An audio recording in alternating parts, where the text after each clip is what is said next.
You are entering E&C's Pod of Awesomeness. Yeah, Bert. So here we are.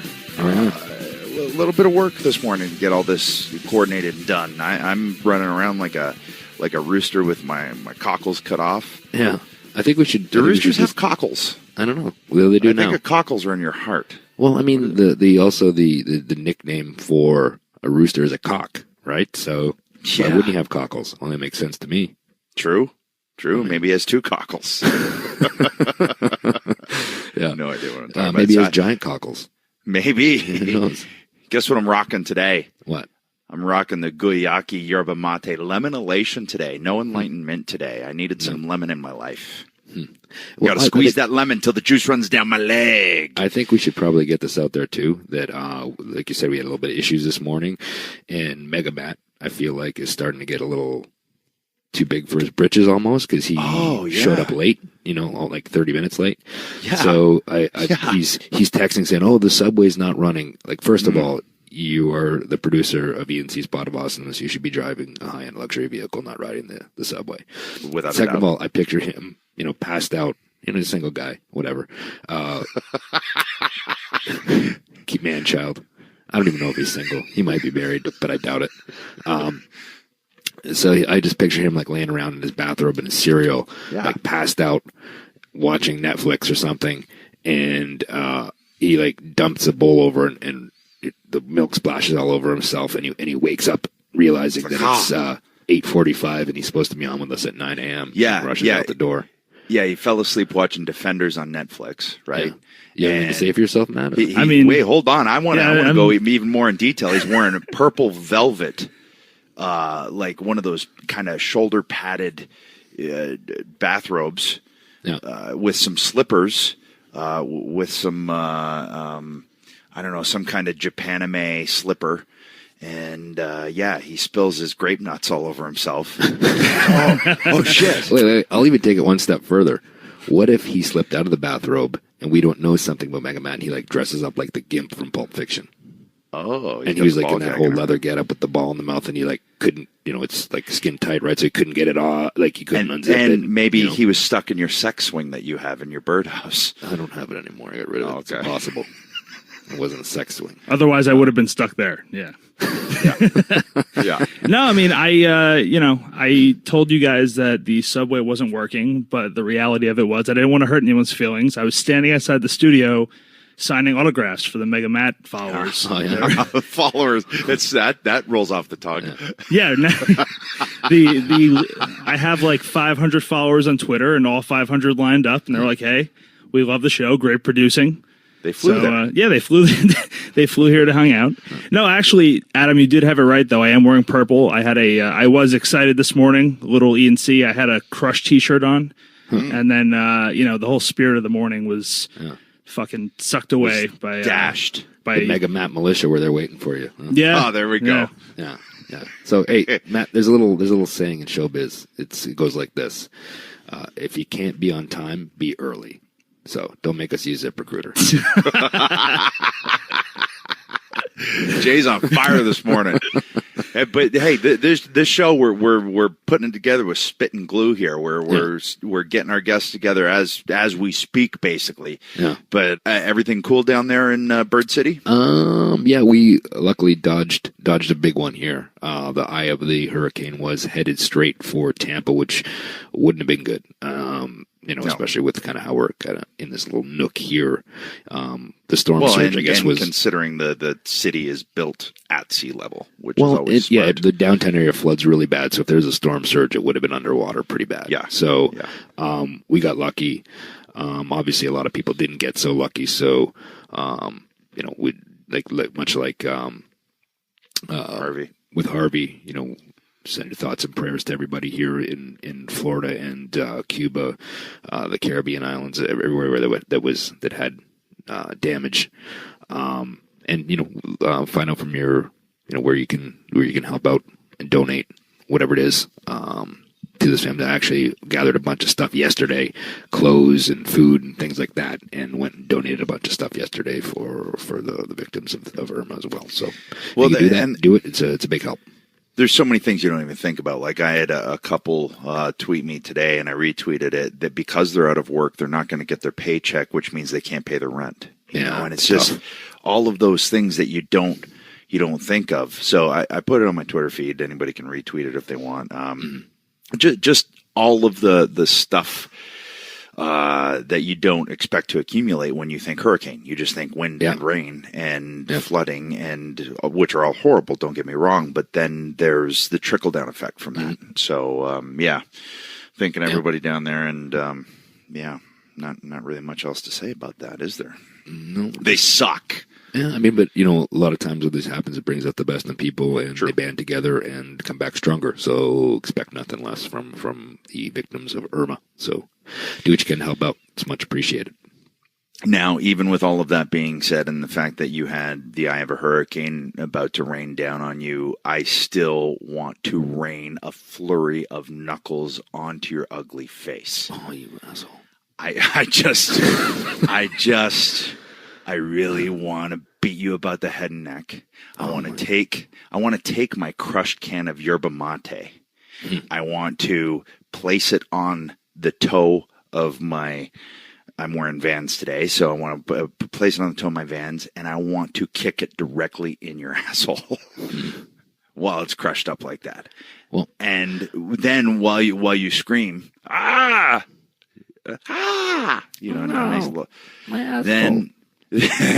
Then I want to take an extension cord and wrap it from behind your head into your mouth, like I did to Tommy Dreamer with barbed wire at like ECW something or other. I don't even know the pay-per-view. What was it called? What were those things called? Yeah, ECW called, like, sold out. Yeah. No, one night barely legal. Barely illegal. One night only. One night only, right? November to December. I think it was one night only. Yeah. I know I'm going to get a flood of, it was this and it was that. Just like, all right, I appreciate it, hosers. I get it. But once I get one tweet, not that you guys are following my thread, but now I know that Osprey and Rey Mysterio was 2 weeks ago, not 2 years ago. I get it. Thank you. All right. It was 2 weeks ago. Okay. Yeah. Well, all I'm going to say to that response is my response to that is this. So I was kind of, in a weird way, hoping the eye would come here because I was going to jump right on it, and I was just going to do like flips and ride it and, you know, spin about. Like like just get like in there, a whirling dervish, turn it and ride it all the way up to Asheville. I'd probably hop over from that to a tornado, spin into a tornado punch, and as you walked out your front door, I'd drop you like Kerry Von Erich. And because right now I'm barefooted, I would drop to one knee and I would claw hold you like Kevin Von Erich right on your porch. Oh, you're going for the Von Erich thing. Yeah, and then I would drag you like Kurgan when he used to claw somebody down your driveway, up the path where you like to hike, because I'd still want you to get your hike in. And then I would dump you in a creek. I would have two little tadpoles swim up your nose, and then a crayfish clamp on your nipples. I'd grab those, drag you back up to your house, nail you to your front door, and then play Ding Dong Ditch, and I'd go run and hide in the bushes and watch as your family open the door and you're hanging there on your front door. You didn't smack my ass. Well, I think that's pretty much a given. That happened somewhere in there. Yeah. We're grasping at straws this morning, Bird. Yeah, we are. I was struggling. I was struggling to think of vile things to do to you. Hey, so screw all of that, because we're boring people now. Just like I'm bored now? of our conversation. Yeah, true. I'm bored of our conversation. Fuck's sakes. So hey, a lot happened this week. Mm-hmm. I'm through my yerba mate. Now I'm into my pumpkin spice coffee. Look out. Yeah. Your heart's going to explode if you don't be careful. Probably. It's okay. I got a strong heart. Mm-hmm. This is only my second cup of anything today, so don't you worry about me there, Bird. We'll get to your Worry point. about yourself and shut up.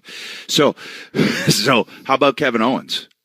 The head bunk heard through around the world. Easy for me to say. The cocoa butt. It was a cocoa butt. Yeah. Hell of a headbutt. Yeah. It was a good one. Didn't see that one coming. No, I mean, that's good. Like sometimes and you know, the cool thing is too, I think they even said it at one point, I think Vince hadn't been on SmackDown in 4 years or something. 4 like years, that. yeah. So I mean, that's a big deal in itself. Yep. And then, I mean, it was one of those cool things, and it's just a simple move, and and he laid it in, and that's how Vince likes it. So he's crazy. Here's the thing: they built it throughout the show, Yeah. which was great, and it seems like they're pulling the trigger on Owens properly now. Not that, I mean, he's had every title almost in the company already. Yeah. He's basically been champion the entire time he's been there. But I mean, this is a next level type thing. Mm-hmm. I'm assuming main eventing Hell in a Cell pay-per-view with Shane now. Mm-hmm. And if anyone is a master at making sure people get put over in matches, it's Shane. Mm-hmm. Here's what I really want to know. I want to know what Vince was saying to Kev as right before the headbutt, because you can see he's laying something on him. And I know how Vince talks like that. Like when I came out and handed him the briefcase, he says stuff to you, and it's motivating stuff. So I'd really like to find out what he said there. If you don't mind me asking, or if you don't want to divulge, what did he say to you when he handed you the briefcase? Or you Prove handed me it right. Prove wow. me right. Wow. Because he was the only one that was in my corner. Everybody else either thought it was too soon after 9 years with the company, Yeah. or didn't think it was going to work, or whatever. Well, sometimes it's hard for people because nobody wants to be wrong. It's sometimes it just takes, I think, the guy to, not being Vince, just say no. Doesn't matter what anybody else says. We're gonna give it a shot, and that has to happen sometimes. If I was going to have anybody in my corner, he's Right. got to have. Right. And thankfully, I did prove him right. But hearing that right as I'm about, man, I was ready to chew the world apart. Yeah. So I'd really like to know, what that dialogue was, because he's not going to put somebody over that strong unless he sees something. Actually, you saying that just reminded me of another story. I was standing at the curtain, and it was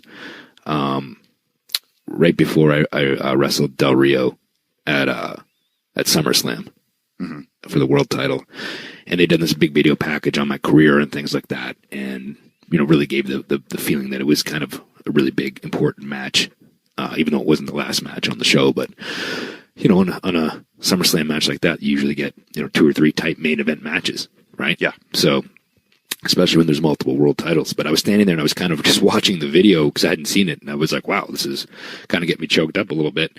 And all of a sudden I feel this presence beside me. And I turn my head and Vince's head is right there. And he whispers to me, I dare you to steal the show. And Yeah, he's. I was like, well, he knows. Okay. Yeah. And I didn't say anything back. I just nodded. My music hit and I walked out. And, there were some good matches on that show. I don't know if necessarily I think we had an amazing match. I think if we had like 8 more minutes, I don't think any other match on the show could have touched it. That's my opinion. Yeah. Yeah, he's an interesting he knows how to push buttons. Yeah. And how to get performances, and I think how certain people need to get that as opposed to how other people need to get that. Yeah. And then when I came back through the curtain, I didn't I walked, I knew it was good. And when it's good, it's good. And actually, I knew it was better than good. And when I walked back through the curtain, I glanced over. I looked at him. He looked at me. He took his headphones off, gave me a huge thumbs up, and I just kept walking. So that was that. That's all you need. Yeah. So, he headbutts him, gets hard weighed, and then, takes a splash. Classic Vince, though, won't get stretchered out. I was like, he maintained that. So that was, very Vince-like. Yeah. But a good angle. It'll be interesting going forward after Hell in a Cell where Owens goes. Because it could be argued that now jumped past the world title in terms of like, whoa. I don't want to say importance, but in terms of interest. Yeah. I mean, it definitely could. And it's one of those things sometimes that it can be so big that you don't even need a title. So it gives you 2 big things. Like we're talking about with the SummerSlam, there's 2 main event type things going on. And now with the brand split, that's important for a show. That And you have guys, like Cena, like Orton, like Reigns, like Brock, don't need the title. They're enough of a brand unto themselves that you can just put them on the show, and it's a main event. It's like, Undertaker at WrestleMania. It's the main event of WrestleMania, even if there's no title involved. Yeah. So it will be interesting to see going forward, because this can make, Kevin a made man, basically, going off of this, if it's, continued. And, because work-wise, he just keeps doing what he's doing. Yeah.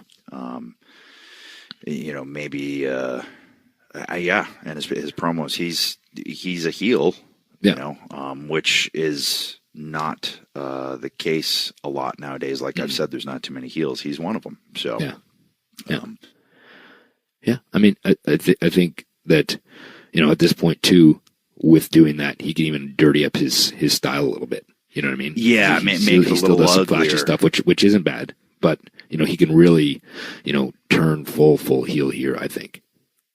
Well, and here's one comparison, and it's not a comparison to the, anything else except when I think of Stone Cold Steve Austin, when he was in his prime, how many moves did Steve Austin do? Like 3?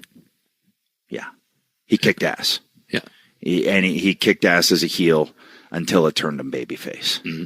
And then he became the biggest babyface, but he didn't switch what he did, because what he did was just kick ass in a very wild, almost Terry Funk-like way. And that was my other, I had like the lineage thing, remember, of the the brawler and the high flyer and all that. I thought of a brawler one, which was kind of fun.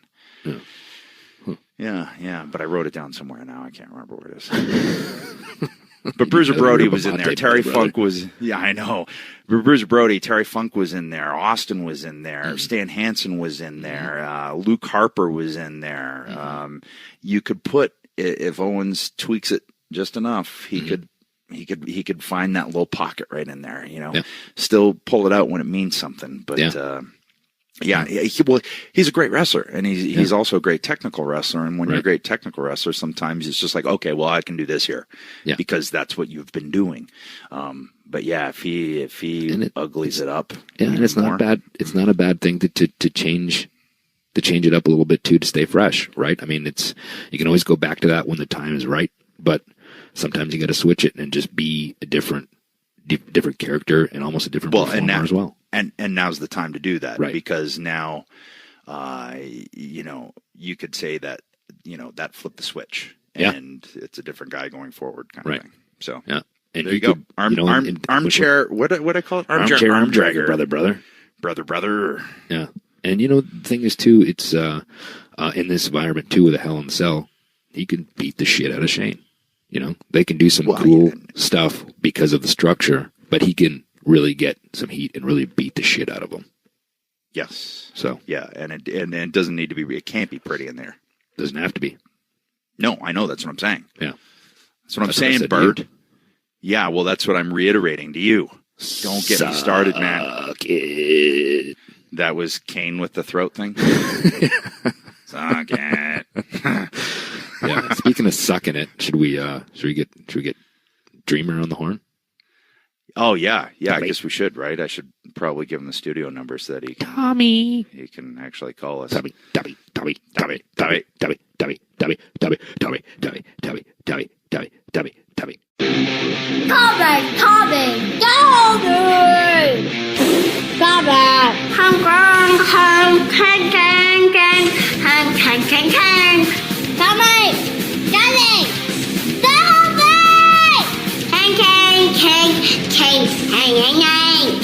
Tales from the Indies. So, what's going on, Tommy? Tommy? Me and Jay were having a lovely conversation. He's a Hurricane Irma survivor, brother. Add that to his list. Yeah, Bird City didn't even get touched, it seems. He didn't even lose power. No, well, we did, but we got it back pretty quick. Now the truth comes out.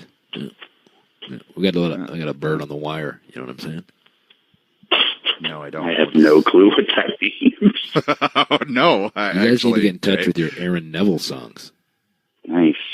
Yeah, I think I've sang this one before, but I'm not going to do it right now. I don't feel like singing. I don't blame you. Because we don't want to hear you sing. Tommy. And Aaron Neville. Tommy, you got some plugging to do in Philadelphia or something. Plug it. What are you doing? Well, I have House of Hardcore shows. Those are in November, so no reason to plug them. And coming back to good old Waukesha in December. But for Blizzard Brawl, brother, Homecoming, looking forward to those. Waukesha. Yeah, man. Waukesha. Yeah, jacked. but you said you were going to Philadelphia for something when I text you. No, I'm doing a Philly podcast thing. Huh? I'm a What? local celebrity. There's no other podcasts in the world. I'm doing some with their sports program. I don't know. They contacted me. I'm a famous celebrity. I got things happening. Right, People text me, and I go, sure, I'm doing nothing, just like you guys. Hey, we were waiting for Shelton, so you want to come on? I'm the filler for fillers. No, I'm like actually, Kramer when he's got to sit in people's seats. Tommy, you're the Fatberg of this show. You're a dick.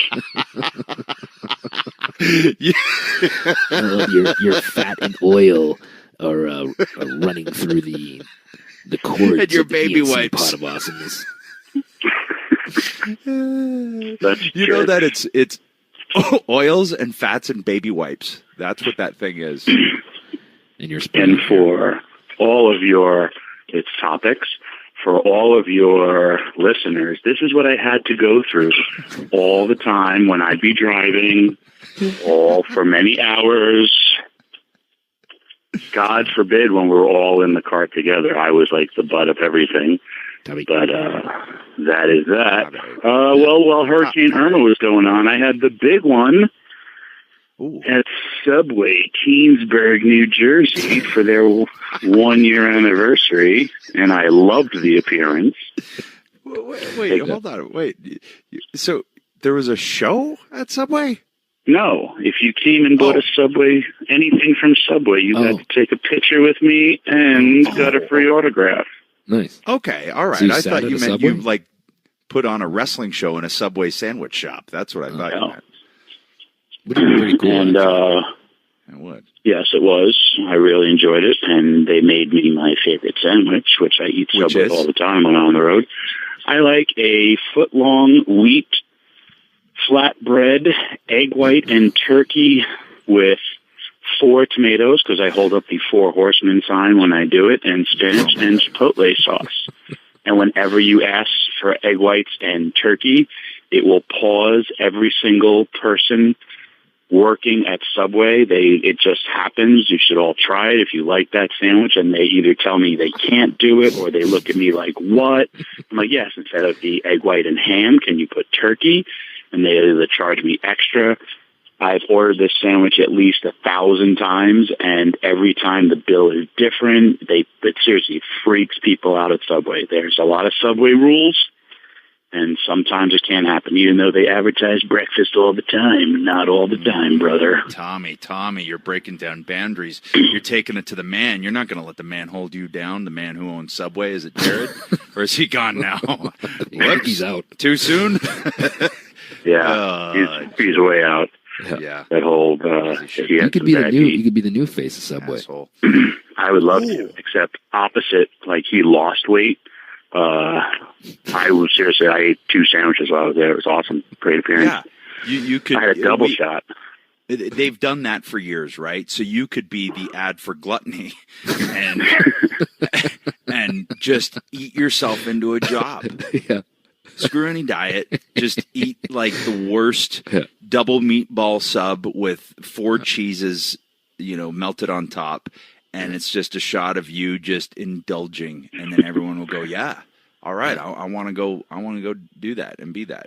Sometimes I do put some cheese on my sandwich. Sometimes I do not, by the way. And it's only 1 slice, and they split it in half, which also confuses the workers. Do you hold up the 4 horsemen symbol for the 1 cheese? No.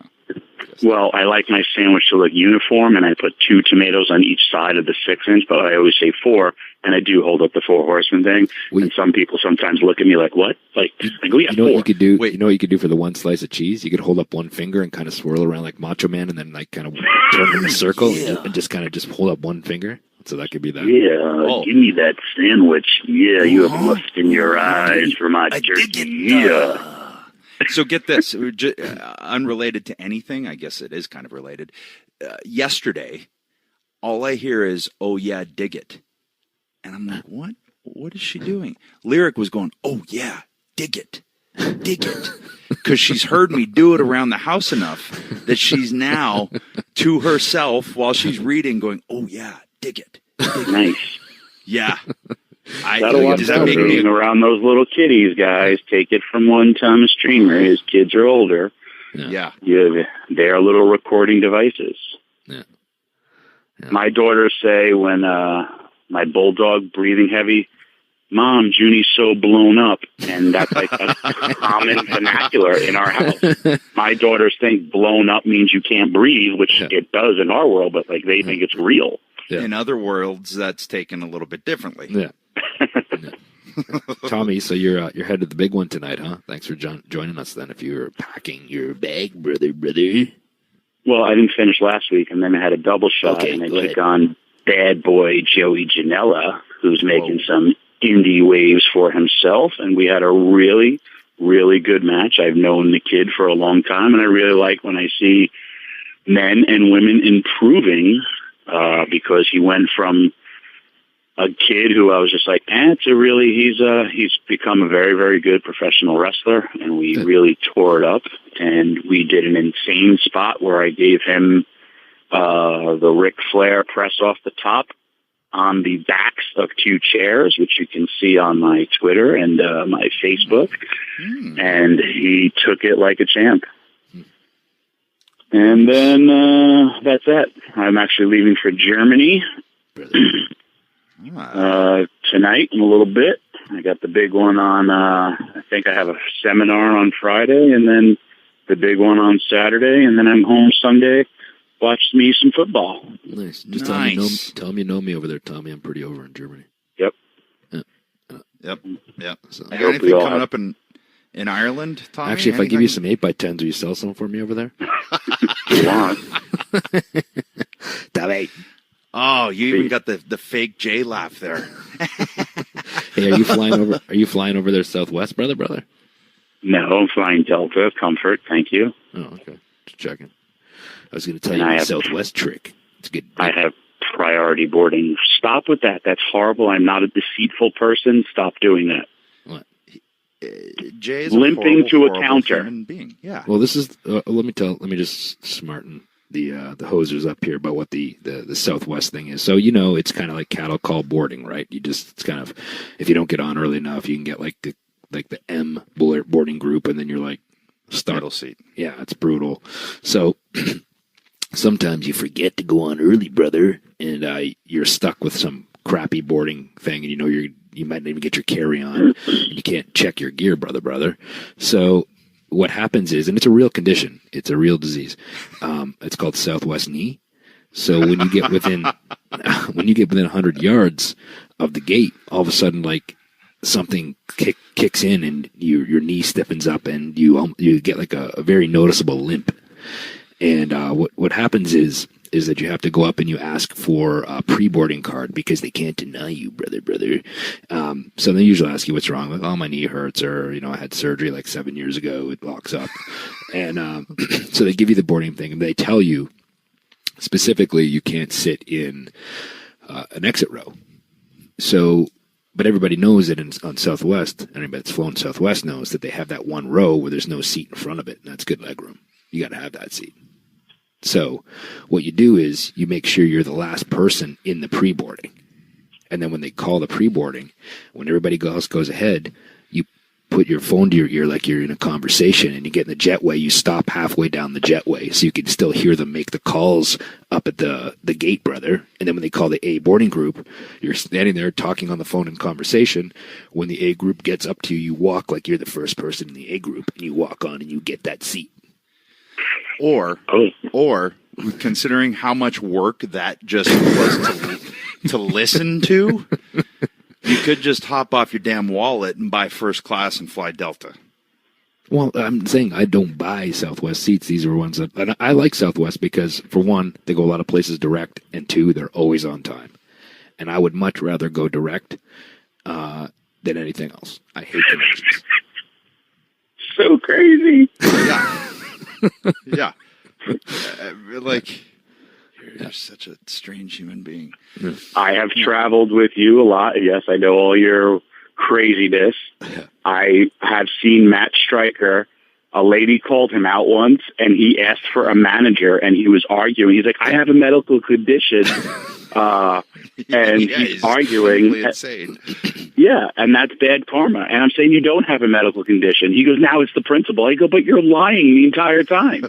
He goes, I have a broken toe. And I go, but he was like, I'm not going to reveal my medical condition to you. Are you a doctor?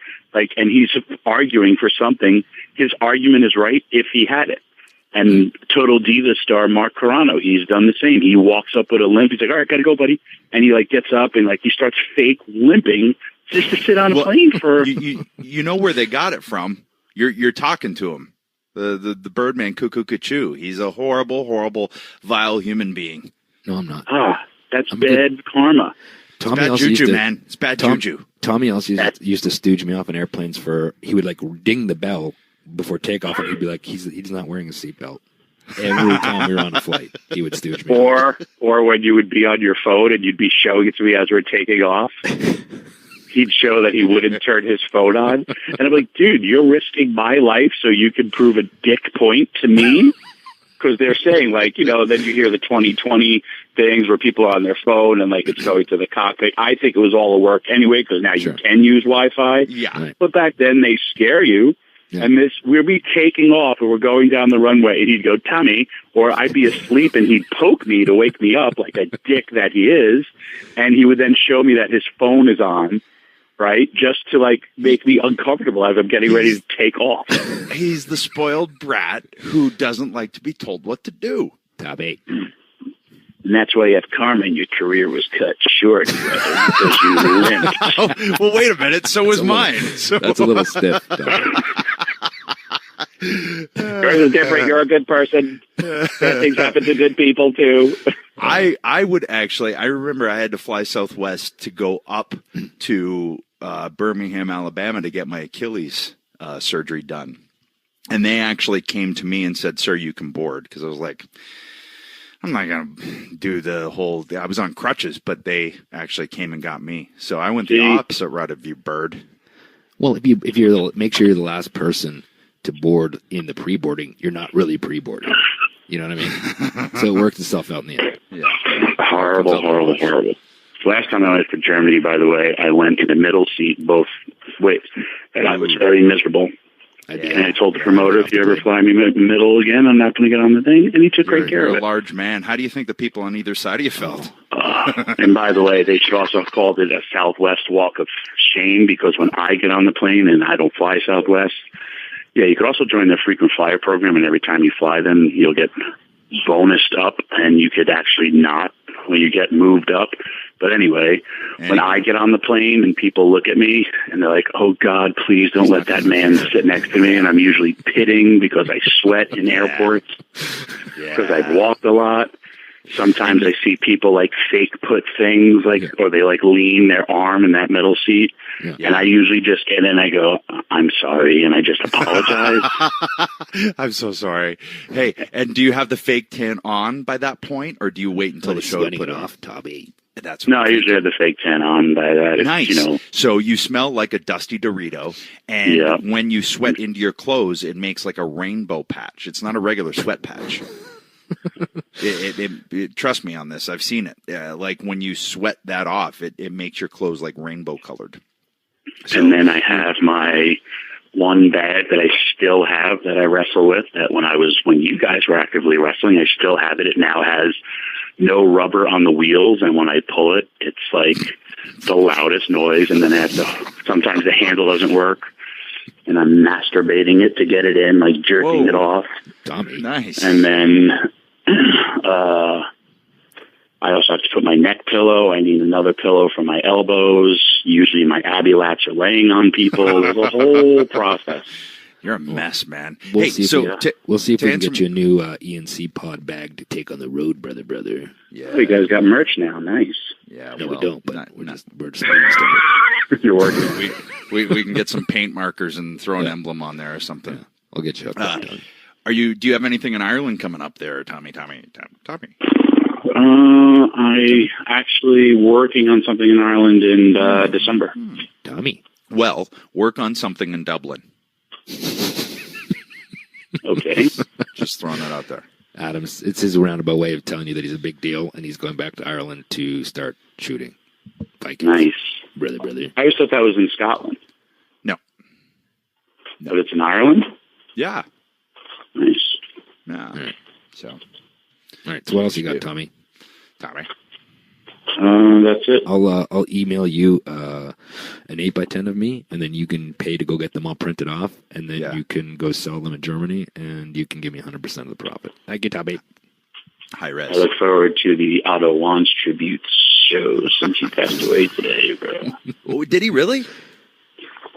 What happened? Really? Today? Yes, Otto Wands passed away today. Oh, my goodness. Well, you said that, but not with a real serious tone. So I wasn't sure if you were. Yes, Otto Wands, former AWA champion, catch wrestling owner, passed away this morning Wow.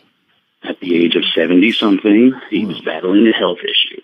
He was huge in Germany. Big in Apparently Australia, not as really. popular as Christian, but just along those lines. Yeah. Wow. Mm-hmm. Huh. Was he AWA world champ or was it NWA? No, he was the AWA champ. He defeated Nick Bockwinkel. AWA. Yeah. He had a 6-week run. Some say he paid for Nganya for the title, brother. And then the others say they did it to establish like it as being a world championship. Yeah. I don't know. I just watched him body slam Andre the Giant, watched his retirement match against Terry Funk, all the things I do because I'm crazy. All right. Go to Germany and have fun and Have yourself a Das Schützenfest. get a good seat. Don't sweat on anyone. Wait and put yourself 10 hour on until you get to Germany. Yeah, no, that's right. I'll leave Thursday. I'll get there Friday, so I will have a gray beard. I will be loose leaf paper white and wear a hat. And then miraculously, once Saturday comes, I will be tan. Okay, that's My beard great. will be Tommy. jet black. Bye-bye.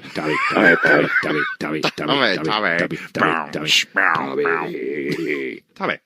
Hey everybody, this is Morgan Spurlock. That's right, that ugly guy who makes movies is now the ugly guy who's making a brand new podcast called Week in the Knees. Your number one source for the weekly recap of everything in the news. Pop culture, science, politics, religion, you name it. If it's worthy of being in the news, it's going to be on Week in the Knees. Not only are we going to tell you the stories that gobbled up the news every single day, we're going to tell you the ones that were lost because of those stories. Subscribe to Week in the Knees, available on demand through Apple Podcasts, Google Play, Spotify, and so many more. Subscribe today. You can tell a guy who's got style. I mean, I'm like the doctor of style, right? Like Slick. Yeah, that's pretty much me. Me and him, Slick, we're like kindred spirits. He always looks great, and so do I. He seems confident, so do I. Like he's ready for anything. Well, that takes a certain skill set not all of us were born with. But now there's an easy way to look better. Let me tell you about Stitch Fix Men. Stitch Fix is the new way to shop for clothes, and it's unbelievably, just like Edge, simple. Interesting. Just go to stitchfix.com and answer some questions about your sizes, what styles you like, and how much you want to spend. Christian, he won't hop off his wallet, so he gets some cheap stuff, but that's okay. It's all quality from Stitch Fix. Stitch Fix has clothes for every guy and his style. It's not just one type of look. Your personal stylist then uses your preferences and the other information you enter to select brand new clothes just for you. The items are delivered right to your home. You try them on and only pay for what you keep. Just send anything you don't want back. Shipping is free both ways, brother. Get your fix. That's with quotes, my friend, on demand, or sign up to receive scheduled shipments. Guys of all shapes, sizes, and budgets agree. Defining your new style starts with Stitch Fix. Try them out today. You got nothing to lose. Right, guys of all shapes and sizes. I wear the double medium. They got me set up, and now you can too. Get started now at stitchfix.com/awesome, and you'll get an extra 25% off when you keep all 5 items in your box. That's stitchfix.com/awesome to get started today. stitchfix.com/awesome.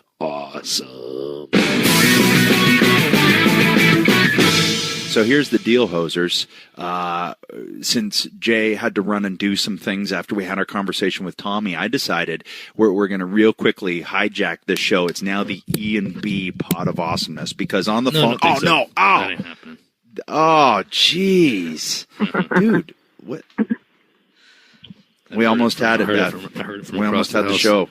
and I dashed. And then I was like, I gotta get on, eh? Oh, I better get on real quick. Otherwise they're gonna take over the show, and then everybody's gonna realize they don't need me. Caw-caw! Ain't no one scooping my heat, brother. It's the bird heat, like bird and bird, because I got the Phoenix, get it? It's a bird, The Phoenix one I've been dubbing you. Phoenix one. Did we decide? So as we speak, here's Jay's a stork. He's a stork. How do you think a stork versus a phoenix would go? How would that fare? Well, I'd divert you and then triangle choke you, I guess. Triangle choke. I don't know how it would go. So here's how this is working right now. Yeah. Beth is in the driveway with our daughter Lyric while the guys are tearing up cement in the bottom of our house. So I'm up in the apartment. You're in Florida. This is a mess. Look at us. Yeah. Look at it. It is a hot mess. This is a bush league setup today, so I apologize if you hear children screaming. The monitor's on because the baby's napping, so you may hear like this strange sound of storming in the background. It's a monitor, and then there's drilling going on, so it's fun times today.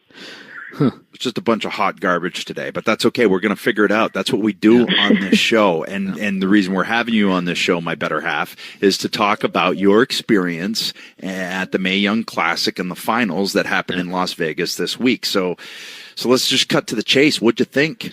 Yeah, let's say, Beth, you're a representative of the Rocket Strappers, repping the Rocket Strappers. I am. What you're saying is I should mind my P's and Q's and make sure that I uphold the high standard of the Rocket Strappers. Okay. Right. I'll do my best. So you were there live. You witnessed it all go down. What was your take? It was awesome. First of all, I got back last night at 9 p.m. and I haven't slept in 2 days, so if my language is a little bit blurry because I'm kind of on a different planet. But yeah, it was great. It was awesome. WWE invited me to come down and be present for that. I think because everybody kind of knows that I was somebody that wanted to see that happen. I was kind of outspoken about it, and so it was super important, not only for the competitors and all the girls that are presently working for the company, but it's so important for the future and, the next generation of women that are up and coming. And then, little kids that are watching the product now that maybe that's going to become their dream. And they're going to, their heroes are now going to be female superstars as well as male superstars because they're just going to see the women being presented in a way that the men are. Right. So it's a huge change in gender culture. And it was a big moment for us in wrestling and women in sports and stuff. So, it was really special to be there and watch it. But the match itself was awesome. I think that they did a great job of building up each competitor.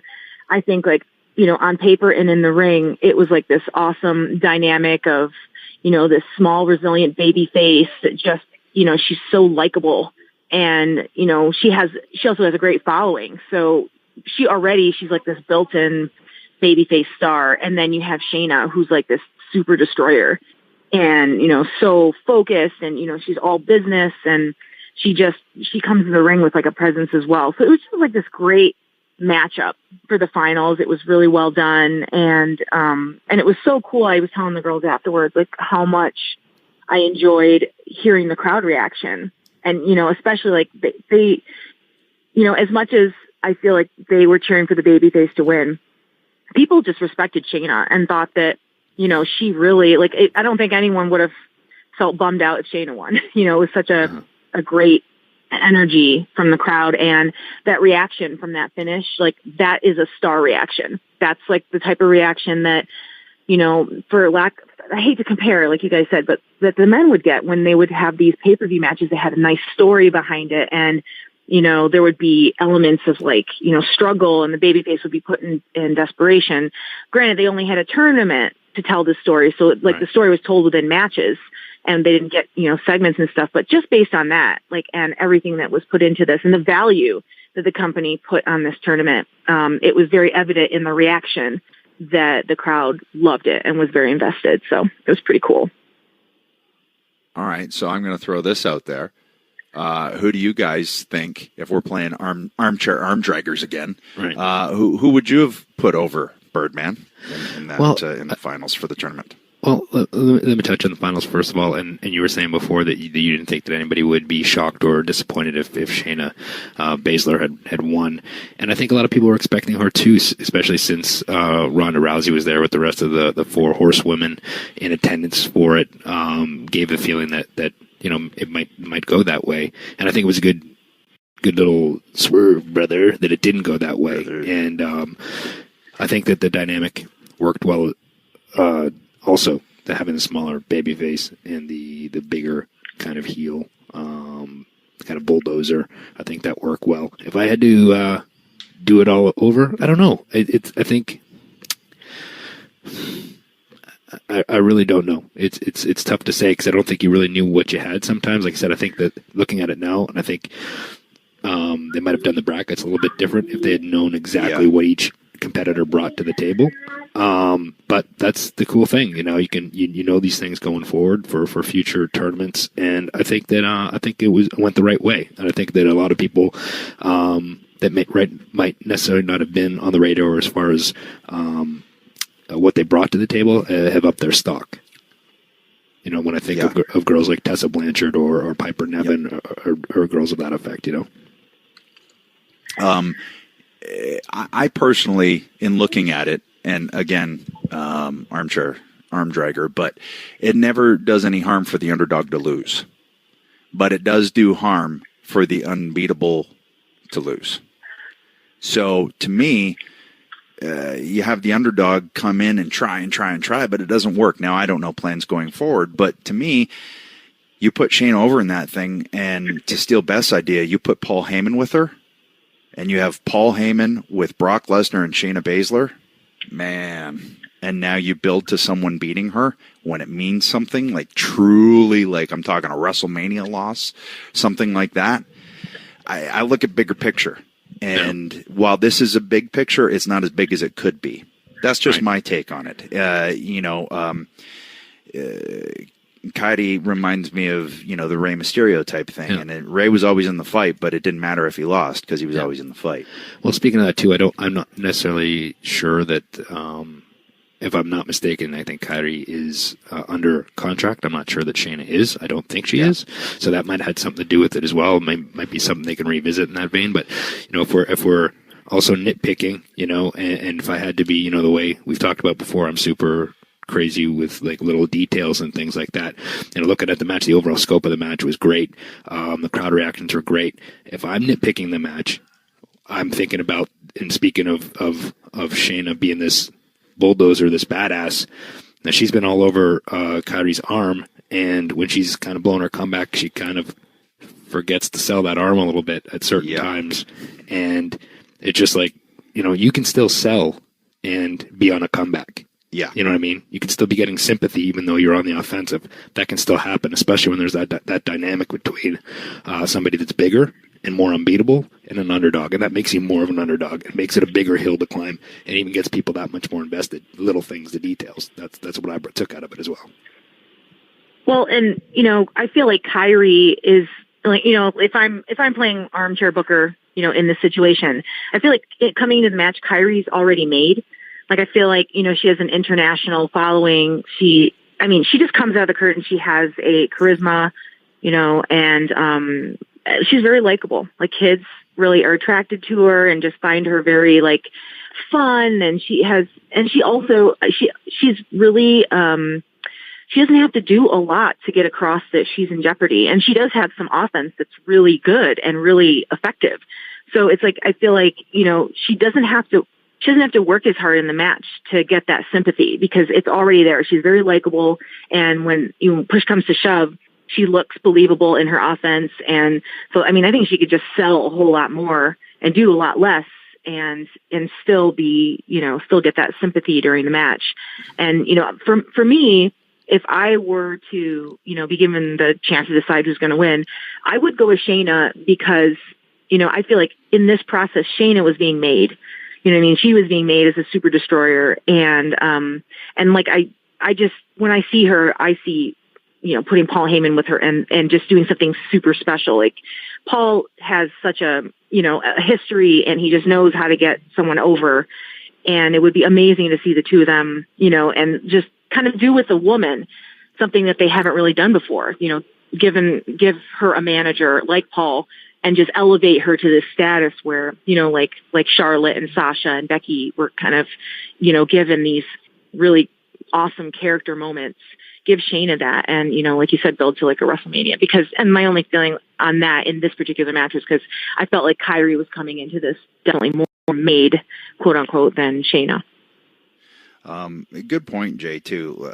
A lot of times people forget that on a comeback, they've just had their ass beat for 10 minutes. And you can't forget that. And Shayna didn't. She sold her ribs, throughout. So, it's just because it's a comeback doesn't mean you forget. Right, and we talked about. Actually, Hurricane brought it up last week, right? Talking about, sometimes an agent or producer being an editor, kind of helping with tweaks and stuff. Yeah. And that's sometimes that can help out too, or is going to your producer or whatever and say, hey, what would you do here to basically we're crossing the T here, but what do we need to do to dot the I? Yeah, but Beth had mentioned that, put her with Paul. I was like, oh, that's a cool, like, if there's one woman that you could put Brock Lesnar in the ring with and stand side by side and have Paul be their mouthpiece. Just think of that visual and then think of a mixed tag team that you I was just going to say that. How much fun would that be to watch somebody try and chop those two down? Yeah. I was going to say, good luck finding two people to stand opposite them for that match. But like I said, just speaking from, the tournament was awesome, but I also feel like in the scope of things, it's going to be, yes, there's a winner. Yes, it's a launching pad. It's going to start new opportunities, but it's such a great, like Jay said earlier, it's a way to put eyes on these girls that, haven't been seen before and haven't had a chance to be seen. So, and I expressed to Stephanie, like, I don't know if they're planning to do it annually, but I was like, I would love to see this annually because there's so many girls still out there that didn't even participate in this. And, I was even saying to Adam this morning, I was like, with Jazzy was eliminated the first round, but she was so over with the crowd that I'm like, they had just created this incredible underdog, which is so bizarre because you would think like alpha female is like, not the underdog type. But like to the crowd, like she was the underdog because they wanted her so bad and she was out the first round. I was like, what if next year, Jazzy goes all the way to the end because people felt something for her. They just felt a lot for her. So I was like, that would be really interesting to see what next year brings and their, people's performances this year, what that's going to mean for the tournament next year and then new faces. And, it's really cool. It's just, I am very excited to see all this attention being put on women's wrestling because, I've been saying it for a long time. Like we should abolish women's wrestling and just have wrestling. Like it shouldn't be women's wrestling. You're good for a girl, it's just wrestling. That's another part I wanted to touch on real briefly on the world's most feminist podcast is that feminist wrestling podcast. Wrestling podcast. Yes, I'm sure there's larger feminist podcasts in this. But one thing that has always bugged me, and I'm going to get off of it real quick, is that when they had an Iron Man match, and I believe it was Sasha and Charlotte, they still called it an Iron Man match. It's not. It's an Iron Woman match. And so little things like that, or you don't present Shayna Baszler with roses? Would you do that to Brock Lesnar? No, you wouldn't. So treat it accordingly. Treat it all the same. You know, I don't like, well, why do you give the winner of a tournament roses? You wouldn't do that to The Undertaker. Just saying. Well, to play devil's advocate to that, you know, then do you call it an Iron Person match? Because you're still placing a gender on it if it's an Iron Man match, you know, so yeah, is it? But I get like, oh, if you go Iron Man match and this is an Iron Woman match, yeah, you know, it sounds a little better than Iron Person, but yeah. Anyway, all I'm saying is if you have two women in it, don't call it an Iron Man match. True. It's going to take some time, I feel like, you know, but this is a good spot to begin, you know, even from a TV time standpoint. Like, I don't think people realize, because the fast pace that wrestling changes, like the difference, if you even look like 5 years ago, women were getting to get 2 minutes of TV time to wrestle was huge. Yeah. And now they're getting a minute, 10, 20 minutes commercial breaks. Like, I remember going to TV and getting my, match times and seeing I had a commercial break now and again. And I was like, oh my God, this is amazing. Just being shocked. And now it's just now getting their own show, their own tournament. Yes. I mean, leaps and bounds. So I'm guessing the Iron Woman, Iron Man thing just fell through the cracks. No big deal. Whatever. That'll change within a bunch of years. I'm just a nitpicker. We nitpick on this show. Well, here's the thing too, and you think about it too, right? Like, I mean, the finals of the Mae Young Classic wasn't even a show. It was basically a match, and they had built up that this was a standalone event. And they presented it as a big deal. It was, they showed people that were coming, like yourself, Beth, and Ronda Rousey, and they showed Mauro Ranallo in the crowd. They showed people were coming out of the woodwork to see the show. They did a red carpet, if I'm not mistaken. They did They presented it as a big deal, and in turn, it is a big deal. And at the end of the day, it did huge numbers for the network, which that's the final, verdict one way or the other. And that's what people are going to look at. That's what the bigwigs and the execs are going to look at. And if it does big numbers on the network, then it was a success. Yeah, we had, after the show, I went back to the hotel and I bumped into Allison Danger and cheerleader Melissa, and then a bunch of, Mercedes Martinez. It was all of us, kind of lady wrestlers that had cut our teeth together in this generation. And, we were all just standing around talking, and it was this wonderful reunion moment that, we were all standing there and we're look how far everything's come. From, even in it's probably been 15, 20 years maybe since we've started, which is a long time. But, we were just kind of having this revel moment, how far everything's come and how everything's changed and the opportunities that are around now. And I mean, that's just in a short time. Imagine, rewind 30 years, 40 years, what there was available for women. There just wasn't much. And, those pioneers that hung in there, I was telling Alundra Blaze, I was hungry to watch women's wrestling because I thought it was out there as a kid. There's got to be, the women have to be doing more than walking to the ring. There was, Sherry Martel would get involved, but, women were usually in a supporting role. I'm where's the women's wrestling? And I was Alundra Blaze, I was you were the stand-out, stand-alone, kind of freak of nature total package that was existing, and there was other girls that had, Heidi Lee Morgan, there was what's that? In Japan, there was Bull Nakano, and I think it was a little bit different in Japan, but again, but what I was saying is find that out. Well, yeah, there was the technology issue where it was hard to get a hold of that stuff. And I was telling Alundra, I remember seeing that Survivor Series where she basically brought over, what was it? So 4 and how many, I don't know how many lady wrestlers, 4 on one team. And then she was 1 and then 3 and the other. So it was 7 lady wrestlers from Japan. And, just seeing Aja Kong was one of them. And I remember seeing her and being holy crap, where have these girls been? Cause I just didn't have access to that, that footage and those matches. So it was really, really cool to see, now that is becoming the norm and that's so available because of technology. So kudos to the network. And I know we talked about the finals, and last week we tried to squeeze everybody in that made an impression on us in the tournament. It's probably going to be impossible, but real quickly, after we talked last week, I watched the Candice LeRae Shayna Baszler match and absolutely loved it. I was raving to you, Beth, about it. Candice LeRae is awesome. She was really, really good. And in that match, I thought it was booked perfectly. It was, all the parts were played out perfectly. It was really, really fun to watch. I mean, it was probably 5 minutes, but it might have been my favorite match of the tournament after I watched it. I just thought it was so good, so well done. And she's really, really good.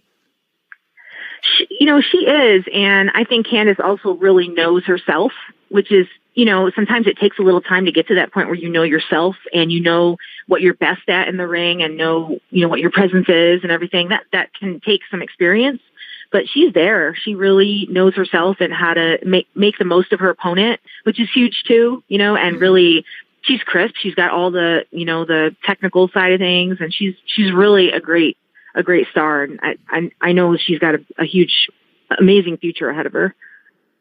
Yeah, if everything is fair, then yes, she does, for sure. And who were the other ones that we didn't get to talk about that I know you were super impressed with? I don't think did we mention Toni Storm? That's right. It was actually Toni and Candice were the two that we wanted to talk about, I think. And Toni, I think she was the youngest competitor. Is she 21 years old? I don't know if she was the youngest. Rhea Ripley might have been at 20, but I think we mentioned her last week. And this is not like, I feel so bad. It's like a Hall of Fame where I'm like trying to thank everybody. I'm like, I know I'm going to leave people out, and it does not mean I didn't love what they did. It was just, mommy brain. But, Toni Storm, I was just telling you, like, before the tournament, I'm like, this girl's just so special. Like, she has, again, a girl that really knows herself and has a lot of personality and charisma, but it just comes across in a different way I haven't seen before. Like, she may have wrestling influences, but it's definitely not a creator wrestler. She's not coming out and doing something somebody already did before. I feel like she's there in the moment. And I remember she was wrestling Kyrie, and she got out of like a front face lock or something, and she just kind of pulled herself away and just like gave her this little raised eyebrow. And it was just this like moment where I'm like, she's not thinking about moves. She's not thinking about like, how does my outfit look or whatever. Like, she's in that moment reacting like with sincerity and with like authenticity is like the right word, I guess. Yeah. And I loved watching her. I was like, I'm drawn to her. She was great. Yeah, sometimes you can tell when personality is forced or you're trying to figure out what you are, but it seems like she knows exactly, what she wants to put out there to the fans, and that goes a long way when you're confident and you believe in what you're doing. It makes it easier for the audience to believe. Yeah, you can tell she definitely believes, and and like I said, she's in the moment. She's not thinking 5 steps ahead, because you can see that look on a wrestler's face when they're thinking about where they're going instead of where they are. It's almost like a distant, like, okay, what's coming next, or like, oh, where should I go? Like you're talking in your head instead of just being there. And I think it's a really professional, like, it's a sign of confidence when you can be present and in the moment and stay there and just feel comfortable and confident that what's going to happen next is just going to happen. Well, I think we did a pretty good job here covering as much as we could with the time that we have, with me having daddy brain, you having mommy brain, Lyric running around out there somewhere, cement mixers going off in the background, Birdman very scared and shaking in his little bird boots about you taking over a spot in the show. And surviving a hurricane, but hey, whatever. That's your right?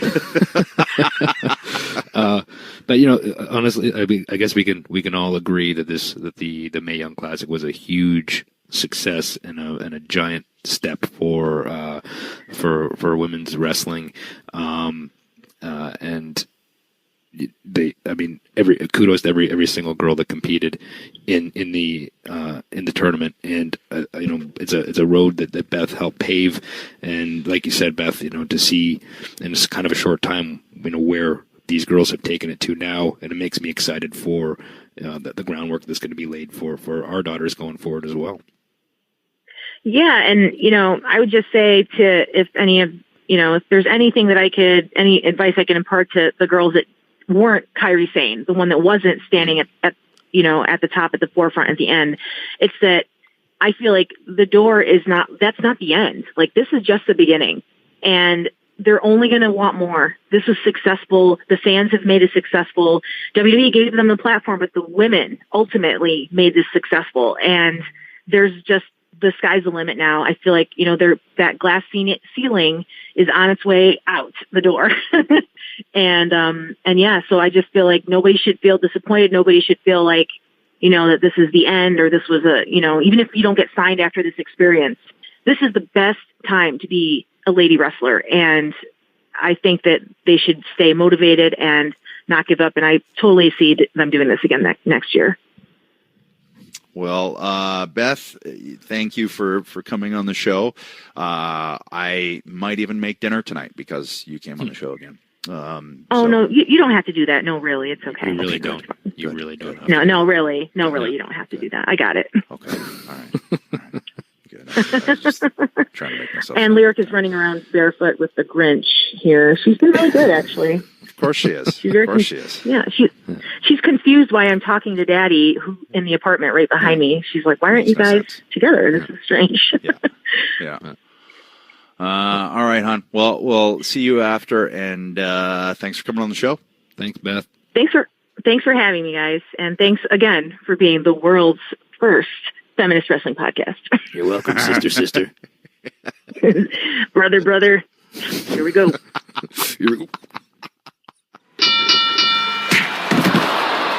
All right, Bird. You want to look good in your underwear and be comfortable, right? But that perfect balance, it's hard to find. Don't sacrifice style or comfort. Check out MeUndies.com and find the best pair of underwear in the world. MeUndies will be the most comfortable pair of underwear you will own. Made from sustainably sourced, naturally soft fabric that is 3 times softer than cotton, and hopefully it prevents skid marks because that happens to Edge a lot. Mm-hmm. Ultimate feel-good undies for when you want to feel naked. Or not be naked. All right, listen, for the fellas, MeUndies diamond-seamed pouch cradles your jewels and gives your stuff the support it needs without feeling too tight. Ladies will love the soft, eco-friendly fabric that this gitch uses. It's so soft and touchable. 100% satisfaction guarantee. They guarantee you will love your undies or your money back. Right. We'll have to ask the Phoenix to one Beth Phoenix what she thinks about that, brother. Ooh. Right now, MeUndies has an exclusive offer just for our listeners. Get 20% off your first pair and free shipping. And MeUndies is so sure you'll love their underwear, they'll even offer a 100% satisfaction guarantee. You order a pair, and if you don't love your first pair, get a full refund. It's a no-brainer, Bird, even for you, because you don't have a brand. But 20% off, free shipping, 100% satisfaction guarantee. What are you waiting for? I'm not waiting. To get your 20% off, free shipping, and their 100% satisfaction guarantee, and get the best and the softest underwear you will ever own, go to MeUndies.com/awesomeness. That's MeUndies.com. Don't interrupt me, Bert. I will punch you in the face. /awesomeness. This is a limited time offer, Edge. Ooh, it's limited time. So what are you waiting for, brother, sister? Start wearing the best underwear of your life. It changed my life. It's time to let MeUndies change yours, too. Go to MeUndies.com/awesomeness right now. Are you sick of being a hairy bastard? Yes. Do you need an amazingly high-quality shave at an affordable price? You do? Then you should go to Harry's.com. There's no more frustrating drugstore trips. Friends and family, they'll love them as gifts. Just go to Harry's.com. Ooh, that's right. Harry's wants to prove that their products are awesome, much like E&C's Pod of Awesomeness, brother. So they'll give you a shave set for free when you sign up at Harry's.com/awesomeness. Just pay $3 for shipping. It's 100% risk-free, guaranteed. You try it for free, it's a $13 value. Someone from the Harry's team checks in to see how your trial is going. You can even call and cancel anytime. You're going to save over $100 or more a year by shaving with Harry's, especially if you're a hairy beast. Over 3 million guys have switched to Harry's, so why not give Harry's a shot and judge for yourself? You got nothing to lose, so let them prove to you that they've got great razors. So why don't you head on over to Harry's.com/awesomeness to get it now. Get started with your Harry's free trial offer today. All you have to cover is a few bucks in shipping, which works out well for Edge because he's pretty damn cheap. To get your free trial set, including handle, blade, shave gel, and travel blade cover, go to Harry's.com/awesomeness. That's Harry's.com/awesomeness. Don't wait. Get started with Harry's today, you hairy bastards. Here we go. There he is. Yeah, we got it done. Yeah, I mean, I had to drop the kids off at preschool. I had to go to Little Gym, but we figured it out. Shelton, how are you? Hey, what's going on? What are you doing? Actually, reestablished my insurance. I just changed. You change. Don't ever change. I had to change, man. Yeah. It needed an upgrade.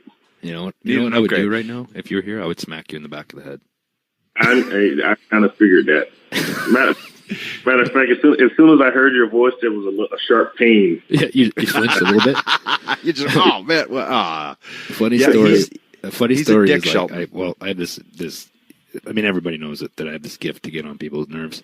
And Shelton, when we were married for the longest time on live events, we must have wrestled like pretty much every night for like a year straight.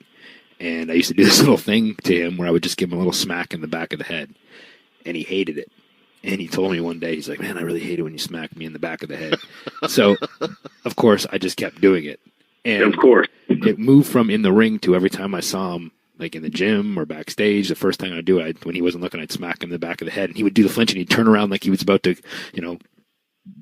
turn into amateur Shelton and take somebody down and stretch him. Tear you apart. Because he's a legit badass. And then he would see me, and one day he told me, "You're the only person that could get away with that." That was pretty funny.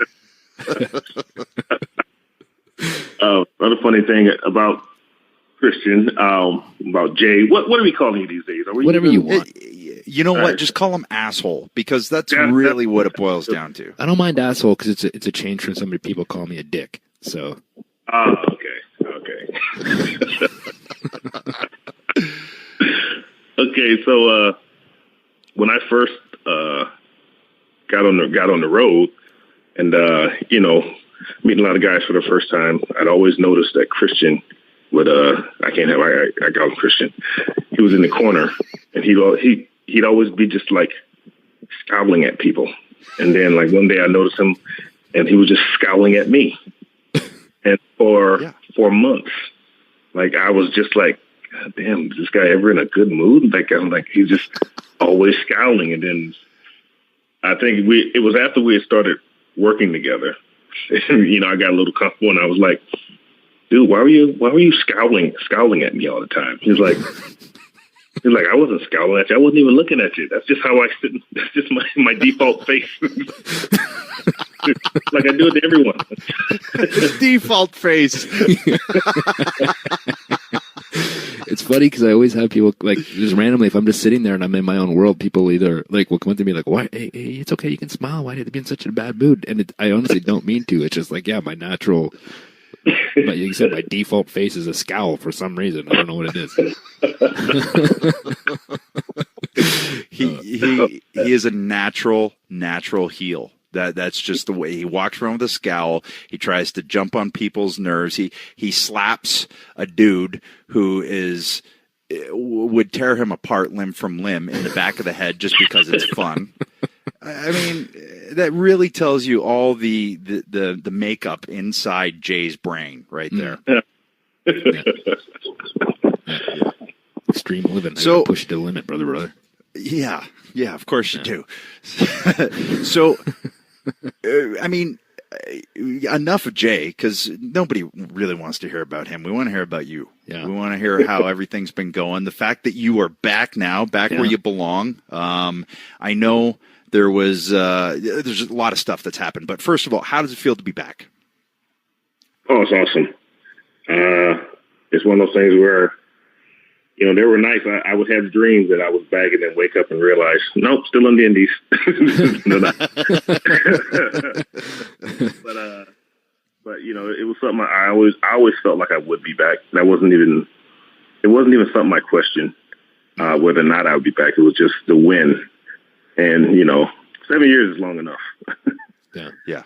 Wow, that was a long time. I didn't realize it was that long. 7 years. It's funny. I remember when and I think too, speaking of coming back when you were the first night you came back, you got a pretty damn good response. That had to feel good too, huh? Oh man, even though I heard it from the back. We were live when we did the little backstage thing, and I heard that response, and I was blown away. Like I was so like, you got to contain it a little, but at the same time, I was like kid in the candy store. I'm like, they love me. They really love me. They didn't forget me. Yeah. Well, and I will say that speaks to the fact that your first time there, you did some stuff that will be replayed, forever. And right. whether it's running up the ladder and clothesline and Jericho off and the Money in the Bank that we were both involved in, or whether it was, that springboard super kick with Sean, you were involved in a lot of moments. You know what I mean? Right. And that can be rare, but you ended up being a recurring theme in a lot of those moments. So that's why they reacted. And that's, again, the fact that I could create something that people remembered and would be enough for them to want me to come back, and the ovation that I got when I came back again, it was all very, very emotional for me. It was like, it was great. That's the only way I can put it. It was just great. Well, before we get into some of the stuff that, some of the moments we've been involved with you with and everything like that, how's it feel to be teaming with Gable?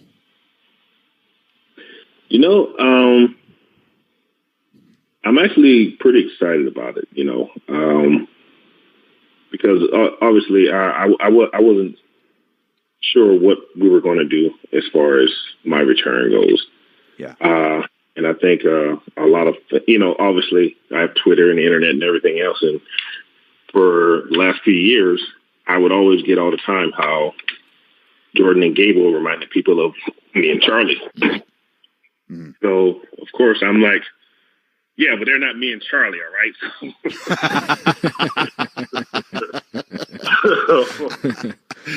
So,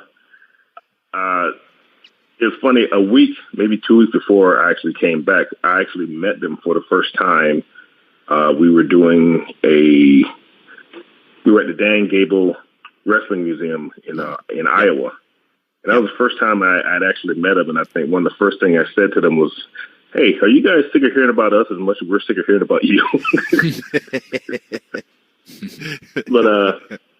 But again, had no idea that I'd be teaming with him. And, it's actually a really good way to bring me back in. I think it'll be fun to get to know him and learn to play off of him and, figure out our strengths and weaknesses, because, we're two very different style wrestlers, from actually two different eras, Yeah.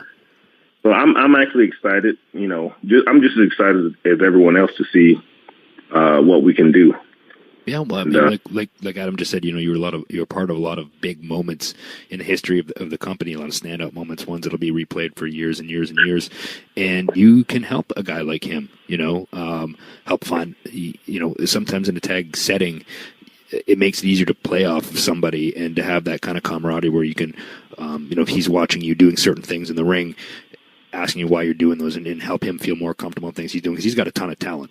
He's going to be really good. And even like that singles match he had a few weeks ago with AJ Styles was off the charts, good match.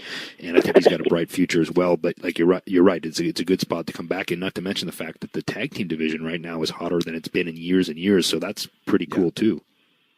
Yeah, I've been paying attention more so in the last couple months than I had in years. And yeah, I mean, the tag team the division is firing up, and I mean, they're killing it on Raw. The SmackDown, obviously the Usos and New Day are, they're setting a pretty high bar. And it'll be, I take it as a personal challenge to go to basically walk back through the curtain and go, yeah, well, y'all did that. Watch us. You know what I mean? Like I'm here to compete. I still have a big ego, and I still have a big competitive drive. So I want, you got to. I want to. Yeah. Yeah. Otherwise, why are you there, right? Right. Exactly. You're just taking up a spot then, and you don't want to do that. And I know the Usos. We had them on a couple of weeks ago, and the first tag team that they said they wanted to get in there with was you guys. So you guys could do some really fun stuff right now, because they, like you said, they're setting the bar high right now. They found their niche. Well, they also said that it was because of their first week on the road. You and Charlie took them to the gym and killed them to the point where they didn't even want to go back to a gym again. So I think that there's maybe a little receipt there for that too. Here's the thing. This is the misconception that most people have. When they say you don't work out. you just look like that without working out, which is another reason I hate you. I don't hate you, but I hate you. Yeah. So I've had in recent years I've had to go to the gym every now and then just to yeah. You and Ron Simmons, man. Let me tell you a story real quick. Yeah. You and Ron Simmons, you just show up with these arms and shoulders and everything. You can go for half an hour, no problem. Ron Simmons would come to the gym in cowboy boots, jeans, a tank top with a paper under his arm, sit down on the bench press, load 400 pounds on, put the paper down, bang out 10 reps, no problem, grab the paper, put it back under his arm, and walk out. It's like, really? Wow. What? Yeah. I remember being in catering, and I'd be standing there looking at the junk food, knowing, well, I can't eat this because I have to watch my diet and have to work out for what little I have, and I would go. Shelton would be standing there looking at the dessert tray with me, and I'd pick up like a powdered donut and be like, "Eat this." And he's like, "Why?" And I'm like, "Because I can't." And he'd be like, "Okay." And he'd grab it and eat it. And I was like, "Asshole," and I'd walk away. I used to get so much heat between my bad diet and the fact that I was just not a gym rat. I couldn't help it. I was most of my training as an amateur wrestler. Like I trained by doing what I do. So I never, it's great to be strong and have all that weight room experience, but I was like, I just trained doing what I'm doing.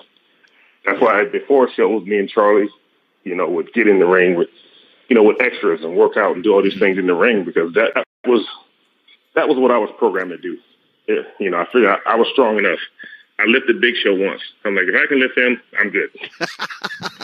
Lift the heaviest guy. If I can do that, all right, I'm good. I got the whole roster.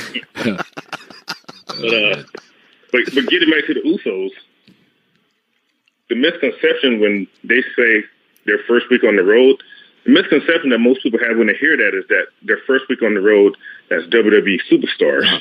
And the truth is, they're referring to when they first got on the road when their uncle, Umaga, brought them to Houston. And we worked out with them. This is long before the Usos ever even had a tryout.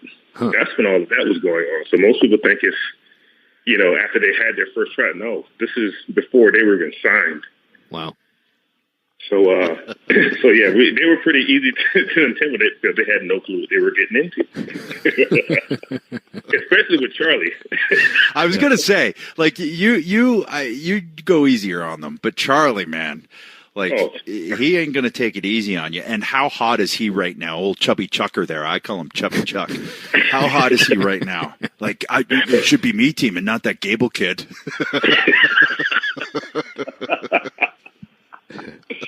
I've spoken to Charlie. He's given me his seal of approval on this new venture. So he's all right. Blessing. He's all right. But he's chasing 4 or 5 kids, right? He's got 4 now. 24 kids. Jeez. Yeah, I mean they've got a whole squad. Yeah, he's busy enough. Yeah. He's got a Survivor Series team. Exactly. Yeah. And his kid, and mind you, I'll say this: his kids are tough. He's got 4 studs. I mean, he's got 2 boys, 2 girls, all studs. Like they get in there, they pull out of the amateur sports, and they just dominate. Wow. So his son's already a national champion, and little Chuck is like barely 9 years old. He's already a national champion in wrestling. So really, he's a couple beasts. Well, when your dad's that intense, how can you not be? Yeah. When you got Chubby Chuck standing over you, he's gonna hate the fact that I have now told everyone, because he always calls me. What do you always call me, Chubby? And I always called him, Chubby Chuck. So, yeah. So. You got the Usos on the horizon. You got a lot of different tag teams now. Right. it's going to be fun for you guys to kind of go through that whole scene, and then who knows where it goes from there. Right. Yeah, like I said, I'm looking really forward to it, and we're off to a good start. We're at 2-0. If anyone wants to keep a score. So yeah, things are looking good. But even I told him, like, if I'm here and I'm not here to collect the check. Like, I'm not that guy. If I can't,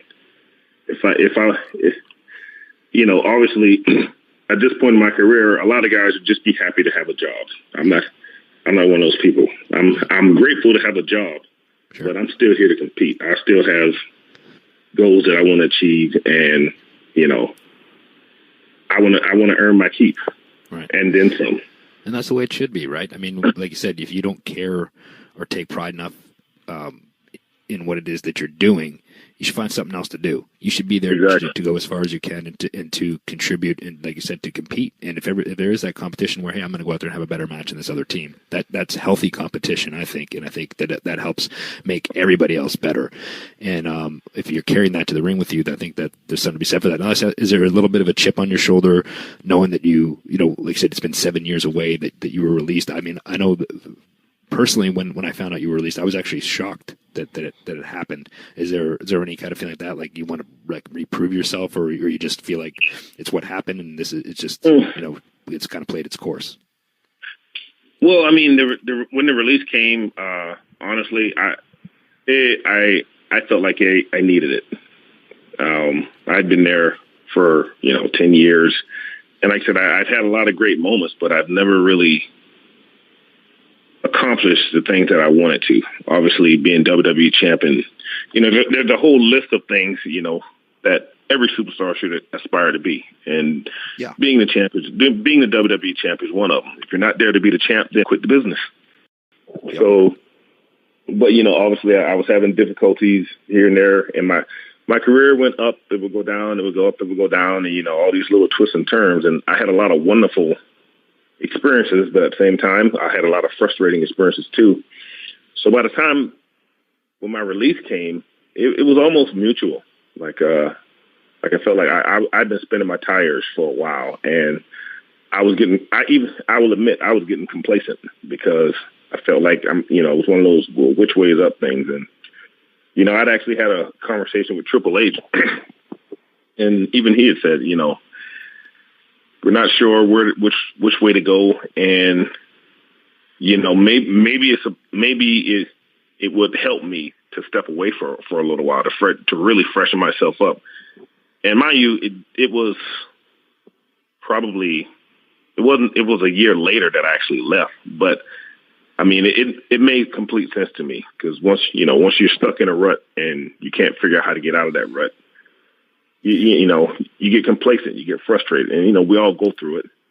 And so when I left, it was more like, okay, I can relax for a bit, I can regroup, replan, And so then I started my journey on the indies, and obviously I had no idea what I was doing there either, because I went straight from college to WWE. There was never a indie buffer for me. Yeah, but it was probably the best thing for me, because I think I gained a better understanding of the wrestling business. When you're at the top, you don't really see, you really don't pay attention as closely to what's going on, in the smaller promotions or the indie promotions. Yeah, it's hard to. It is just because of the schedule necessitates that it's hard to keep track of anything, let alone indie wrestling. Right. So, so I got to go and, I traveled the world as far as, I've been to, I actually traveled just as much as I did with WWE as far as locations, many times trips to Europe, South America, Canada, Japan, Australia, Africa. I've been all over the place. So while I'm meeting all these guys who amazing talent all over the world, who they didn't have the benefit of TV. They didn't have the benefit of the WWE behind them, and they had to create their own personas. And And, I kind of watch and try to learn from that. And, along the way, I met guys like I worked with Shinsuke, Kevin Owens, AJ, even he was the champ for 205 Live. I'm sorry, I called him Pac. He was Pac on the Indies, but Neville. No, TJ Perkins, wasn't it? Oh, Neville. Yeah, that's right. Yeah, Neville and Perkins. Like a lot of the guys who were in Ring of Honor. So, I get to see these guys, and they were with their, they really had developed themselves, and they were really good at it. And that was one of the things that even I sit back and watch, and I go, people love them. Why? And I started, I pay attention because, again, when you have television behind you, it's almost like people are predestined to like you to some degree. But when you don't have that, it's like, what are making these guys stars? For a lot of them, it was moves, but, like I said, for the really over talent, it was personality. Yeah. And AJ was both. Kevin Steen was both, So, it was all a learning process for me while I was on the Indies. And at the same time, I felt obligated to try to teach those guys some things, too, because in my head, they're killing it. I'm like, you're so young. Don't do all that. Jesus Christ. Well, yeah, and that's one thing. It's a really interesting path when you actually highlight it for everyone, because you start out wrestling, I think, me and Benoit. Yeah. On WWE television, and then you're wrestling Shawn Michaels, and you're wrestling Chris Jericho, and you're wrestling Kane and Christian, and all of these well-established tenured people, and Triple H and all of that. Like, people don't start off doing that. Right. Yeah, so I mean, there's obviously a culture shock there when you like you said, when you left WWE, and I just found it really interesting that you said and I think it's really cool that you went into it with that attitude where, hey, you can still learn from guys that hadn't even been to the show yet. You know what I mean? That there was something there that you could take away as much as you were giving them, and I think that was a pretty great way to go about it. And was your goal on this whole journey to ultimately get back to WWE one day, or did you think that was going to be a possibility, or were you just being in the moment as it was happening? Again, long term, I always felt like I was going to come back. I love to give these guys crap, but in my head, I go, look, they hired Crime Time twice. If they don't hire me back at some point, there's really something.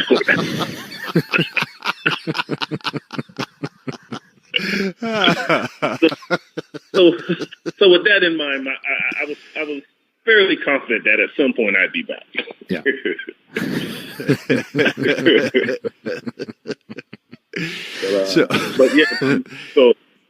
But in the meantime, of course, I had to be in the moment. I had to focus on where I was at and what I was doing. After a few indie places, my first major stop was Ring of Honor, and again, that's where I met so many unbelievably talented guys. Like, almost like I have the reputation of being one of the greatest athletes, and I was in the locker room watching some of the things these guys do, and I'm going, Jesus Christ, I'm glad they weren't on TV. I never had my reps.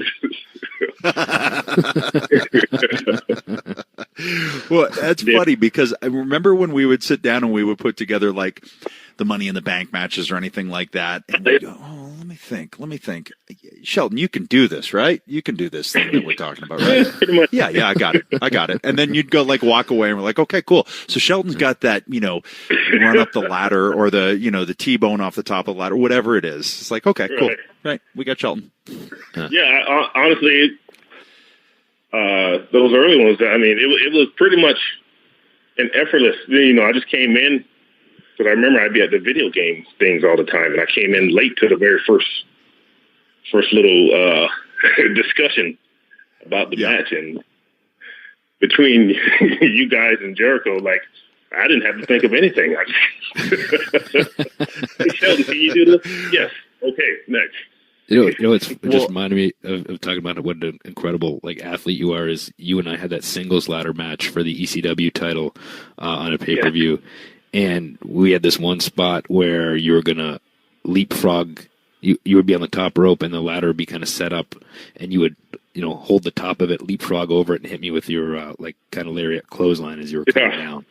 And I was setting up the ladder, I believe, and I put the wrong one up, and it was like one of those super high ladders. You were up on the top rope, and I look up, and you could just see the top of your head behind the ladder, it was higher than you, and I was like, oh my god, the wrong ladder. When we get, and then you somehow scaled up it and tilted it and rode it down and still hit the clothesline.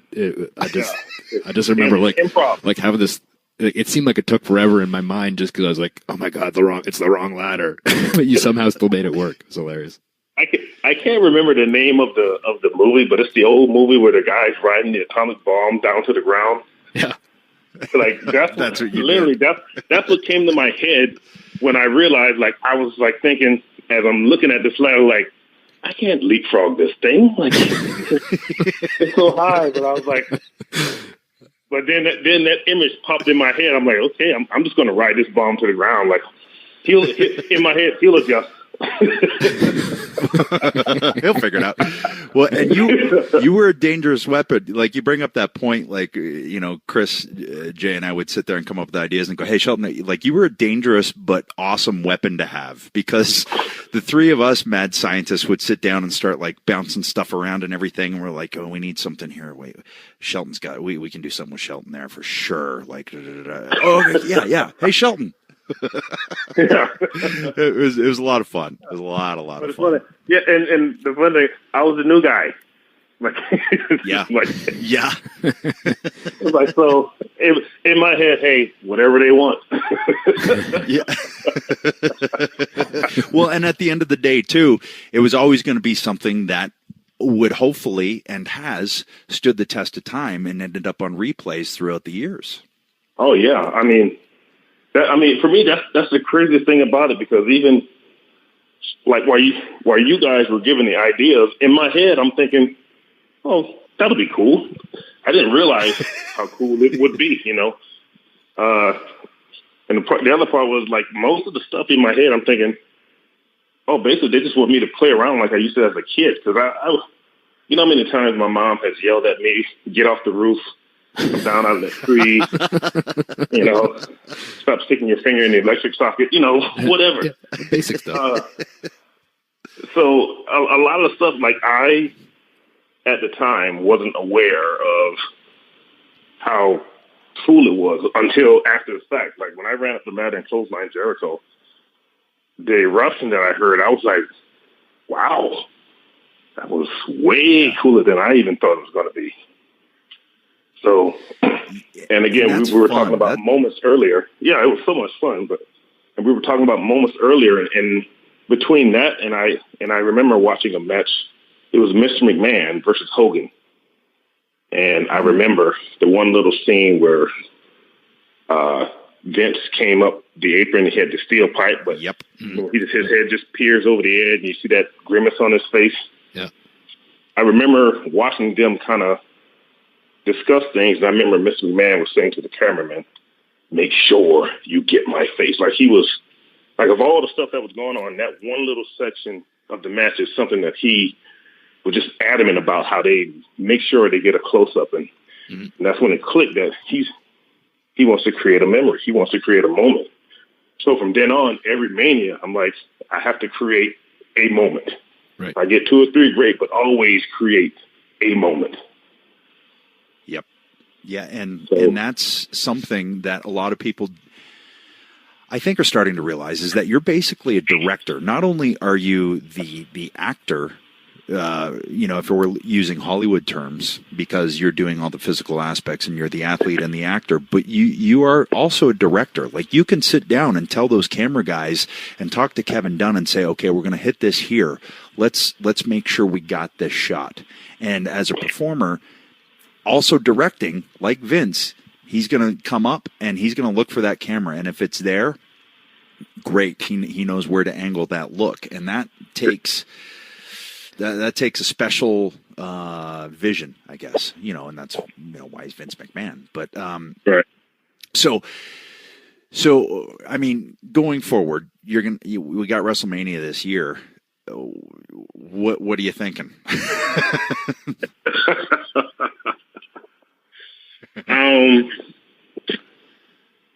If we're provided we're still tag teaming, then I'm thinking go in the champs, come out the champs. That's my attitude as far as WrestleMania goes. But obviously, again, we don't know the future yet. At least I don't. So any other thing, like I want to be, I would love to be in some sort of title hunt or some sort of title defense. And like I said, I'm aiming for the stars here. Like, my attitude is I don't have time to play around. I don't have years to waste. I don't have years to experiment. I want it, and I want it now. Right. Yeah. Yeah. You said and I hate to back up and kind of take this, like we're kind of taking it all over the place, but I was kind of intrigued there when you said what you learned there from watching Vince's, facial and making moments. And then when you were talking about, being in Ring of Honor in Japan, and did you take those lessons with you too when you were working indies and these other promotions? So, like, how did you find it did you try to make moments, so to speak, there? But because, you said you were looking at these other guys who are becoming stars without TV, just with maybe the use of social media and YouTube and these things like that. Were you aware of that? Like, hey, try to make moments even though we're not on the biggest stage. Was that a thing? Did that ever cross your mind? I wouldn't say as much making moments because it was obviously, a lot of times it wasn't it wasn't the television. They didn't focus on that stuff as much. Right. For me, once I was on the indies, it was about trying to, again, make the most out of the least. Right. Because a lot of the shows I would do, I mean, for a lot of, independent wrestlers, some of these shows, this is as close to WrestleMania as they're going to get. Right. Yeah. And on the other hand, they're all trying to make names for themselves without the strength without television behind them. Yeah. So they will go out and have these matches where you're seeing every crazy thing you can possibly see. So part of what I was trying to do, especially, working in Ring of Honor, was show them how to do less for the same reaction. Mm-hmm. And when I say do less, I don't mean work less. I don't mean slow your work rate. But if you got 15 special moves, right. I'm not trying to do 15 special moves in one match. I'm trying to, at some point in the match, do one, maybe two things that the fans will take home with them. And that's how you make a memory. Rather than trying to cram in, I can do a 450 and a splash and dive through the table and the Hurricane Run off the top of the left. I never try to work like that. Because, again, I've never been an independent wrestler. I've always been a WWE/mainstream wrestler who's on the indies. Mm. So I didn't try to change my game. As I still put in the work and I worked hard, but it was but try to do it in a way that with my opponents it was satisfying, and for the audience who was kind of used to that faster pace, high flying style, make it interesting for them. Yeah. I just in most cases, as it turns out, I was one of the bigger guys in the ring, which is very odd for me. Yeah. Because, when you're in WWE, WWE attracts the giants. On the indies, a lot of my early indie bookings, like I was wrestling guys who were cruiserweights because usually the promoter only knew me from TV, so he assumed that I was a smaller guy. So, when me at 240 pounds show up to wrestle a 175-pound guy, the dynamics change a bit. Yeah. You walk in 6'2", 240, they're like, oh. Oh, okay. But you did all that crazy stuff. Yeah, but I was doing it to Kane, and he's exactly. 6'8", 320. But you brought up a really, really good point, and I think a lot of times people are trying to get noticed on the indies, and I know that's the argument. It's like, you want to show them everything you got. But truly, when people will take notice, and if your goal is WWE, when people will truly take notice is when you do a couple of these things and put them in the right spots. That is the key. And you continue throughout a span of time to show these different amazing things, but just enough to show, okay, wow, this guy can work or this girl can work, but they can do some spectacular stuff too. You just and also for longevity's sake, because you want to, I would think, get to WWE and try and then have a career there. If you do all of these crazy bumps on the indies before you even get there, that bump card is going to get full, because we all think we're indestructible when we're young, and we all think we can do it forever. You can't. Take it from me, you can't. Yeah, as Ron Simmons would say, longevity. Yeah, it's funny too. Like you talked about taking tools that you had learned, and you still consider yourself to be a WWE like a global superstar, a TV star that was indie wrestling. I remember this one match you and I had. I think it was in Vancouver, if I'm not mistaken, and I was a heel at the time, and you were the Intercontinental Champion. The Swiss. And I had Tonko in my corner, and I went out there and I was like, "Well, don't worry, I'll cut a promo and I'll get them to boo me." And the whole thing, we're in Canada, and a lot of times in Canada, the cool thing is, and sometimes it makes it harder, is that for the Canadians, they always treat the Canadians like it's their hometown, no matter where they are. Even though I grew up in Toronto, which is the complete opposite side of the country, so I go out and I get cheered, and I cut this heel promo and I basically bury them, and they start cheering me louder. And so I get on the microphone again. I was like, maybe you didn't hear me. And I cut even a stiffer promo, and they start cheering me even louder. So you and I go face to face in the ring.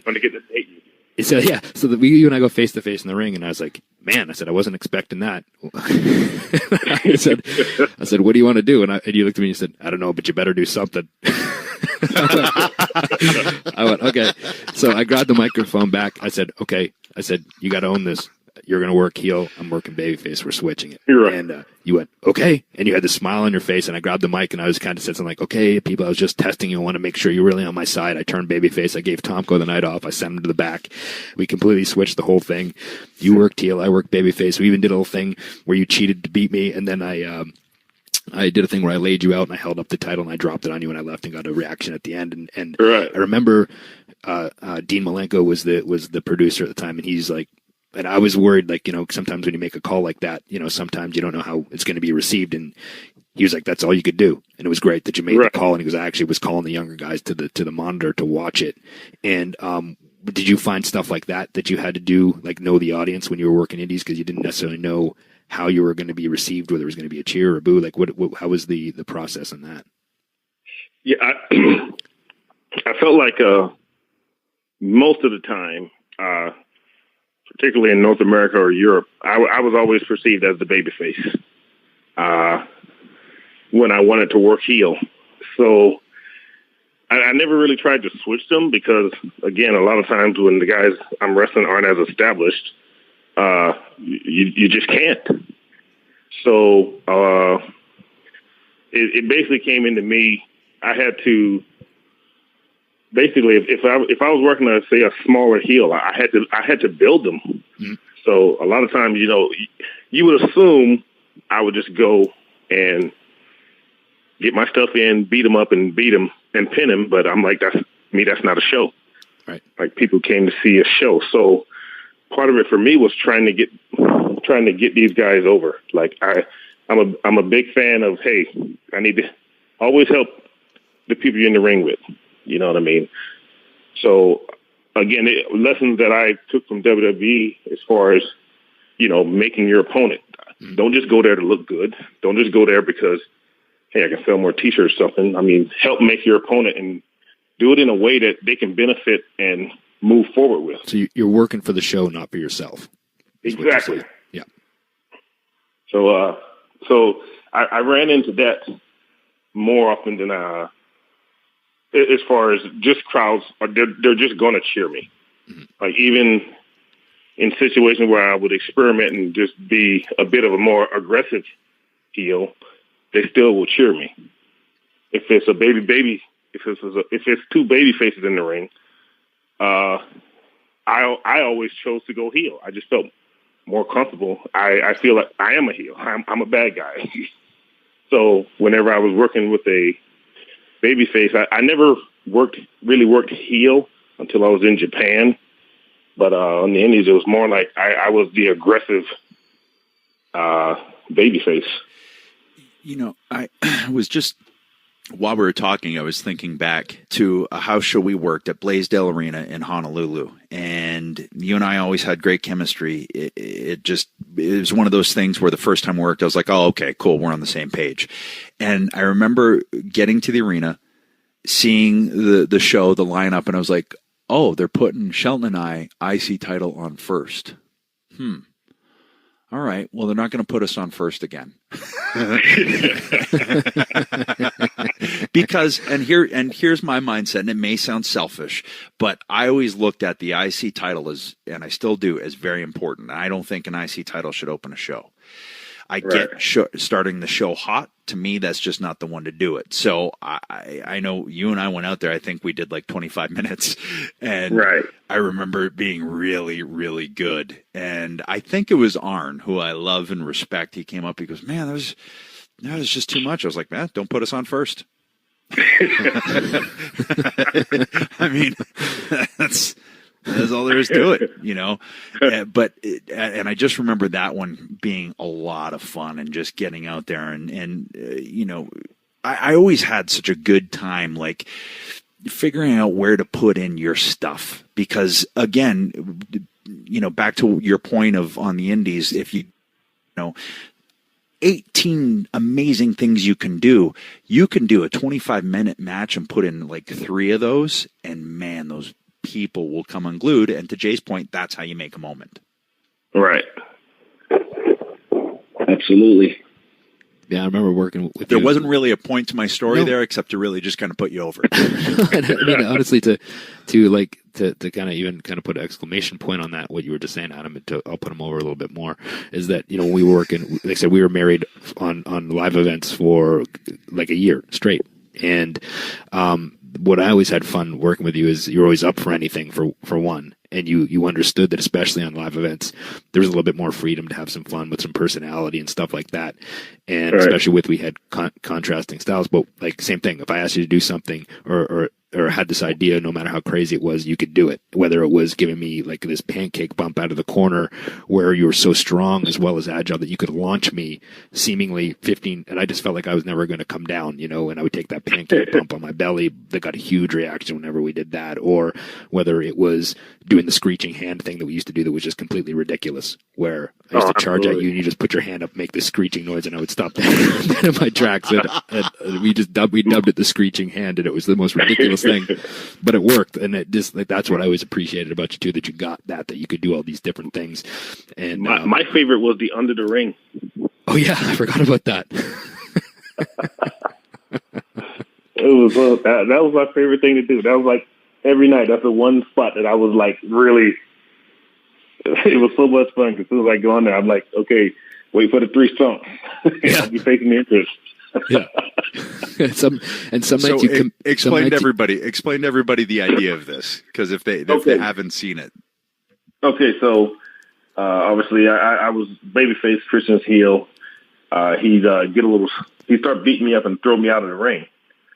Well, I would just roll under the ring, and he would jump down, start looking under the ring for me, you know, asking Tomko where the hell he go, and finally, like, get in the ring, and he was looking left and right, and finally he faced the entrance and show his frustration. And my cue was he would stomp hard 3 times, throwing a fit, and that's when I would pop up, climb the top rope, and just give him a flying clothesline. from behind when he turns around. But it was it was always like really like towards the start of the match, and always got a great false reaction too. And we did it. And Tomko sold it well too, because he'd be on the floor when you came up, and he'd be screaming and pointing. And I turned and I'd charge at you. And it was fun. I forgot about that stuff, man. We had a lot of fun. But so you went to Japan. How was the experience in Japan? Japan, I guess the best way to put it is rejuvenating. Yeah. I felt going there. I never felt more appreciated, first of all, by management, because I mean, Jado and Gato, New Japan, like they really treated me very well over there. And again, I didn't expect to be there. It was one of those things where MVP had been over there competing, and he brought me in on an angle where he needed a friend, and obviously he doesn't have any Japanese friends, so he called a friend from back home, and I got to come over and do Wrestle Kingdom, and it was so much fun. But it was fun, but it was scary because, and I think I've told someone this before, it's weird to be the foreign guy in the locker room. Like I remember like Super Crazy and Tajiri and, all these guys who were from Japan or, non-English speaking countries in our locker room. And it was like, for me, it was like, I'm the foreigner. Like, I don't understand a word that's being said around me. So everything had to be explained. And it was, for me, it was a lot of fun. It was interesting. And it was a challenge because, like, okay, how could I, have good performances here? Right. In the meantime, like I had no concept of a lot of the people working there. I just didn't know. I never really paid attention. We'd see the magazines that would pop up in the locker room here and there, but I just didn't know anybody. Yeah. And then, that's when I first met Shinsuke. And again, I had no idea who he was. I just thought he was a Japanese guy who does a lot of Michael Jackson stuff. What's going on with this guy? Like, I couldn't figure him out, but then he would go perform, and it's like you figure out real fast who the top guys are because of the fan reaction. But at the same time, in the locker room, I couldn't tell. Yeah. You know what I mean? Like they treat each other. The way they treat each other was so much different in the locker room. As far as if you walk in the WWE locker room, you can kind of feel where people are on the card, just kind of based on how people around them are reacting. You know what I mean? Not that there's like guys stepping on each other or things like that, but you can kind of get a feel for okay, he's a locker room leader, and things like that. Yep. It took me a while because everybody treated everybody well. You know what I mean? Like I couldn't, at least I couldn't pick up on any egos or any form of hierarchy. So I had to be, MVP was basically coaching me, okay, this is this guy, and I got to hang out with a lot of these people. And I know, Chad, was over there. Yeah, and I'll say this too. I had a chance to wrestle for New Japan, do a Wrestle Kingdom show one year, and it was always something that I wanted to do, and I'm glad I got a chance to do it. And to me, that was the closest thing I'd been on, and still to this day, other than like the biggest thing and the closest thing I'd been on to a WrestleMania. Is that how you felt about it as well? Oh, absolutely, absolutely. It was so much fun. I mean, it was like grand. Like I didn't realize. Again, when you're in WWE, you really don't focus on the other, somewhat larger promotions because, hey, I'm already with the King of the Mountain. Why am I, why do I need to pay attention to this? Well, and there's also, you got to get to the next flight and you got to book the next car and it's busy. Right. Although you didn't ever go to the gym, so you always had a couple hours extra, Shelton. Come on.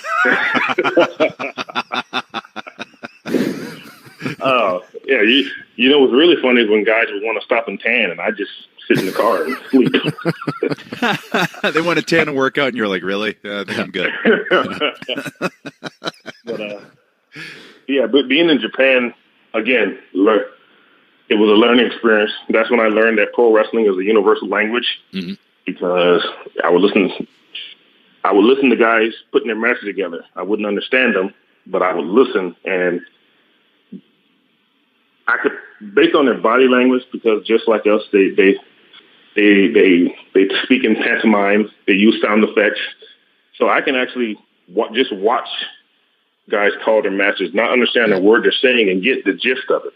Yeah, it's funny too. Like when you think about it, like I think that's hilarious. He said is like the universal language, because it's probably all the same stuff, right? Like if an outsider or somebody that doesn't have any knowledge about putting a wrestling match together would actually listen to people put, but they know that like it's not like sitting down like, and sometimes you don't even have everything mapped out or whatever. It's just hey, you want to get a couple things in, or you want to do this to switch to this, and you just go, then I'll hit with the little fucking flipper and the little ding, and then we'll do the and you're making noises and you're doing all this stuff, and you're like, okay, man, see you out there. And it's like any normal like person would never get that, and it would be but I get what you mean. That's pretty funny that you said it like that.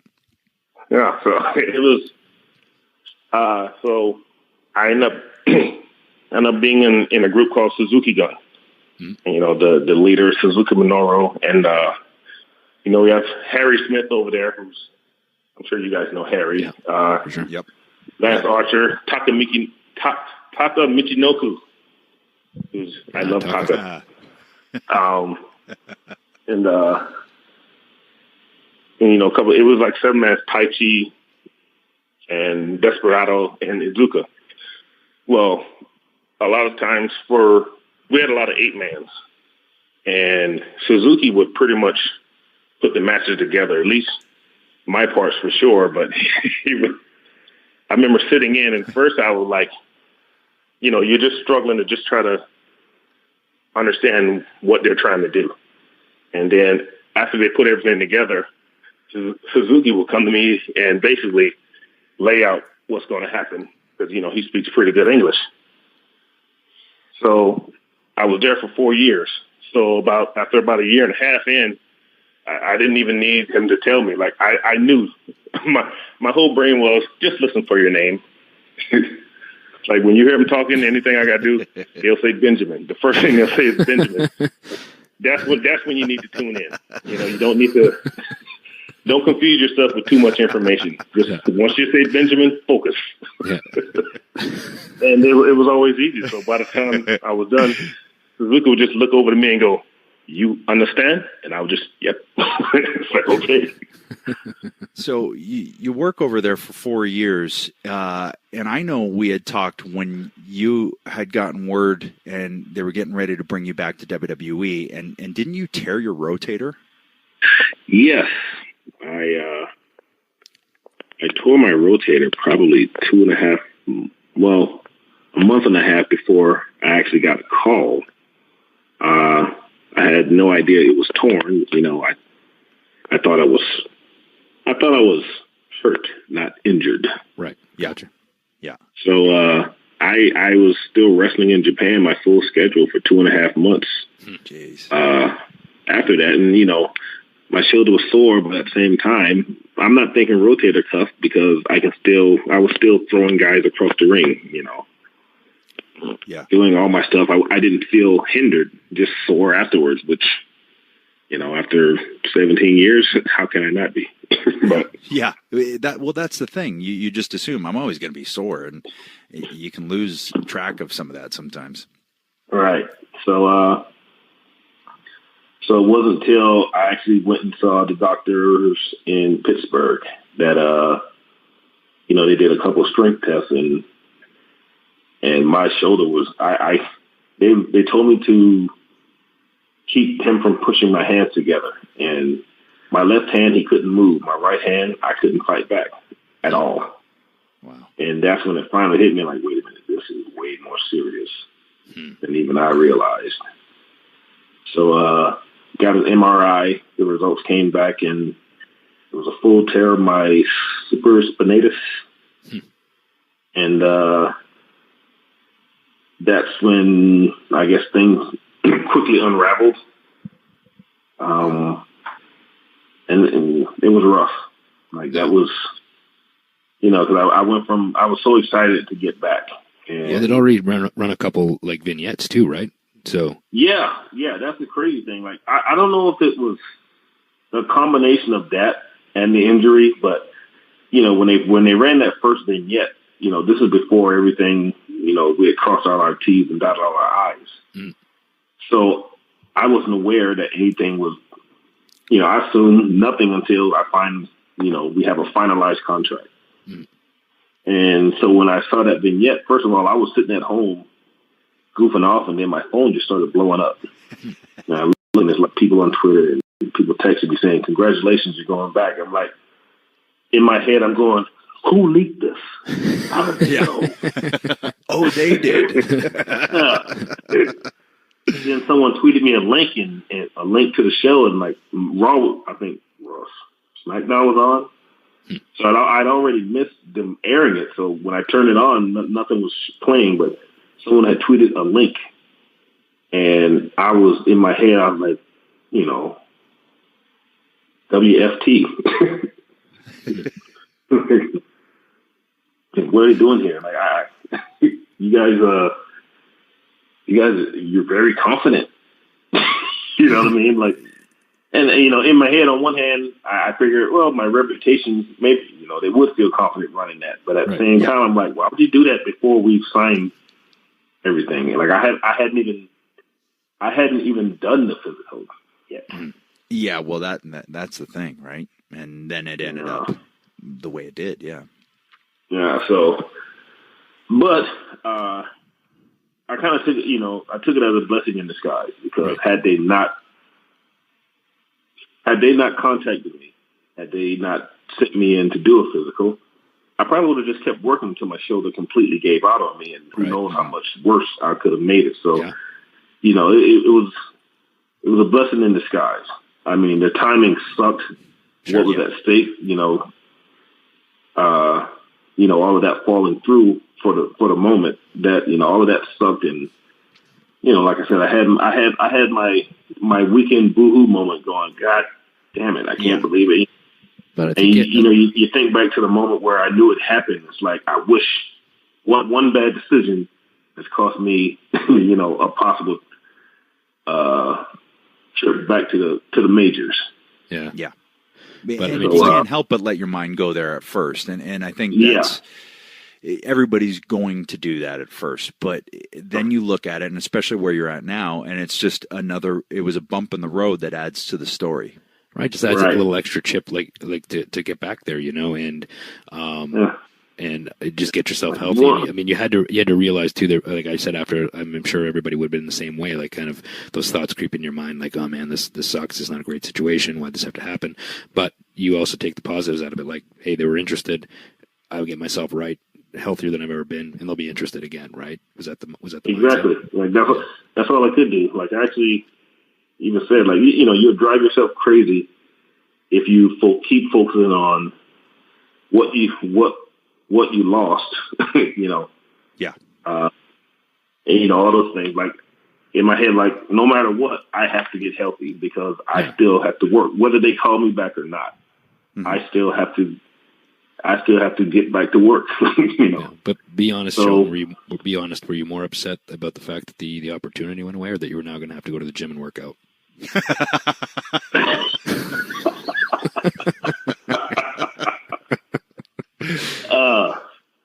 I'll tell you what, the gym thing did kind of bug me, but as with all things, we get older. So I actually started going to the gym before that. Okay.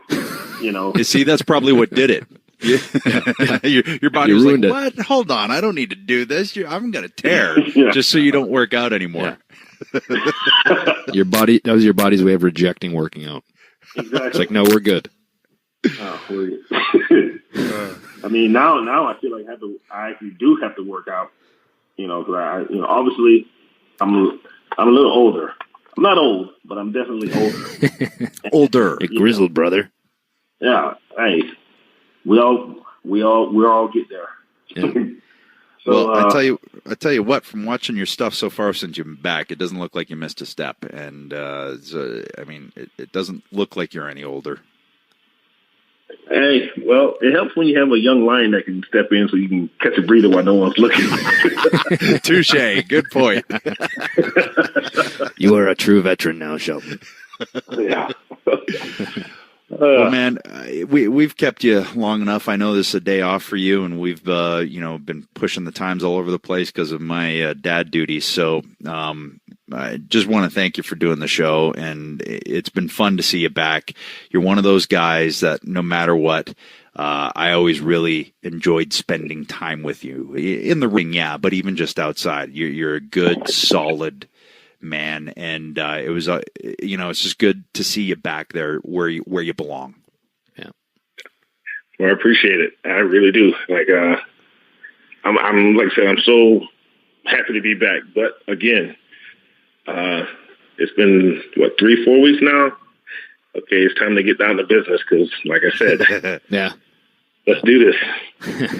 But now, and Shelton, I'll echo Adam's statements. Even though I was giving you the grimace, the evil face, the evil look, I still like you, and I was rooting for you, and I knew you'd be back and better than ever. So yeah, I'm excited to see where you go from here, and I think you guys are going to tear it up as a team. I really do, and especially now, like we talked about earlier, it's like the hottest time that the tag division has had in a long, long time. So it's pretty cool to kind of be involved in that too. So it's pretty huge.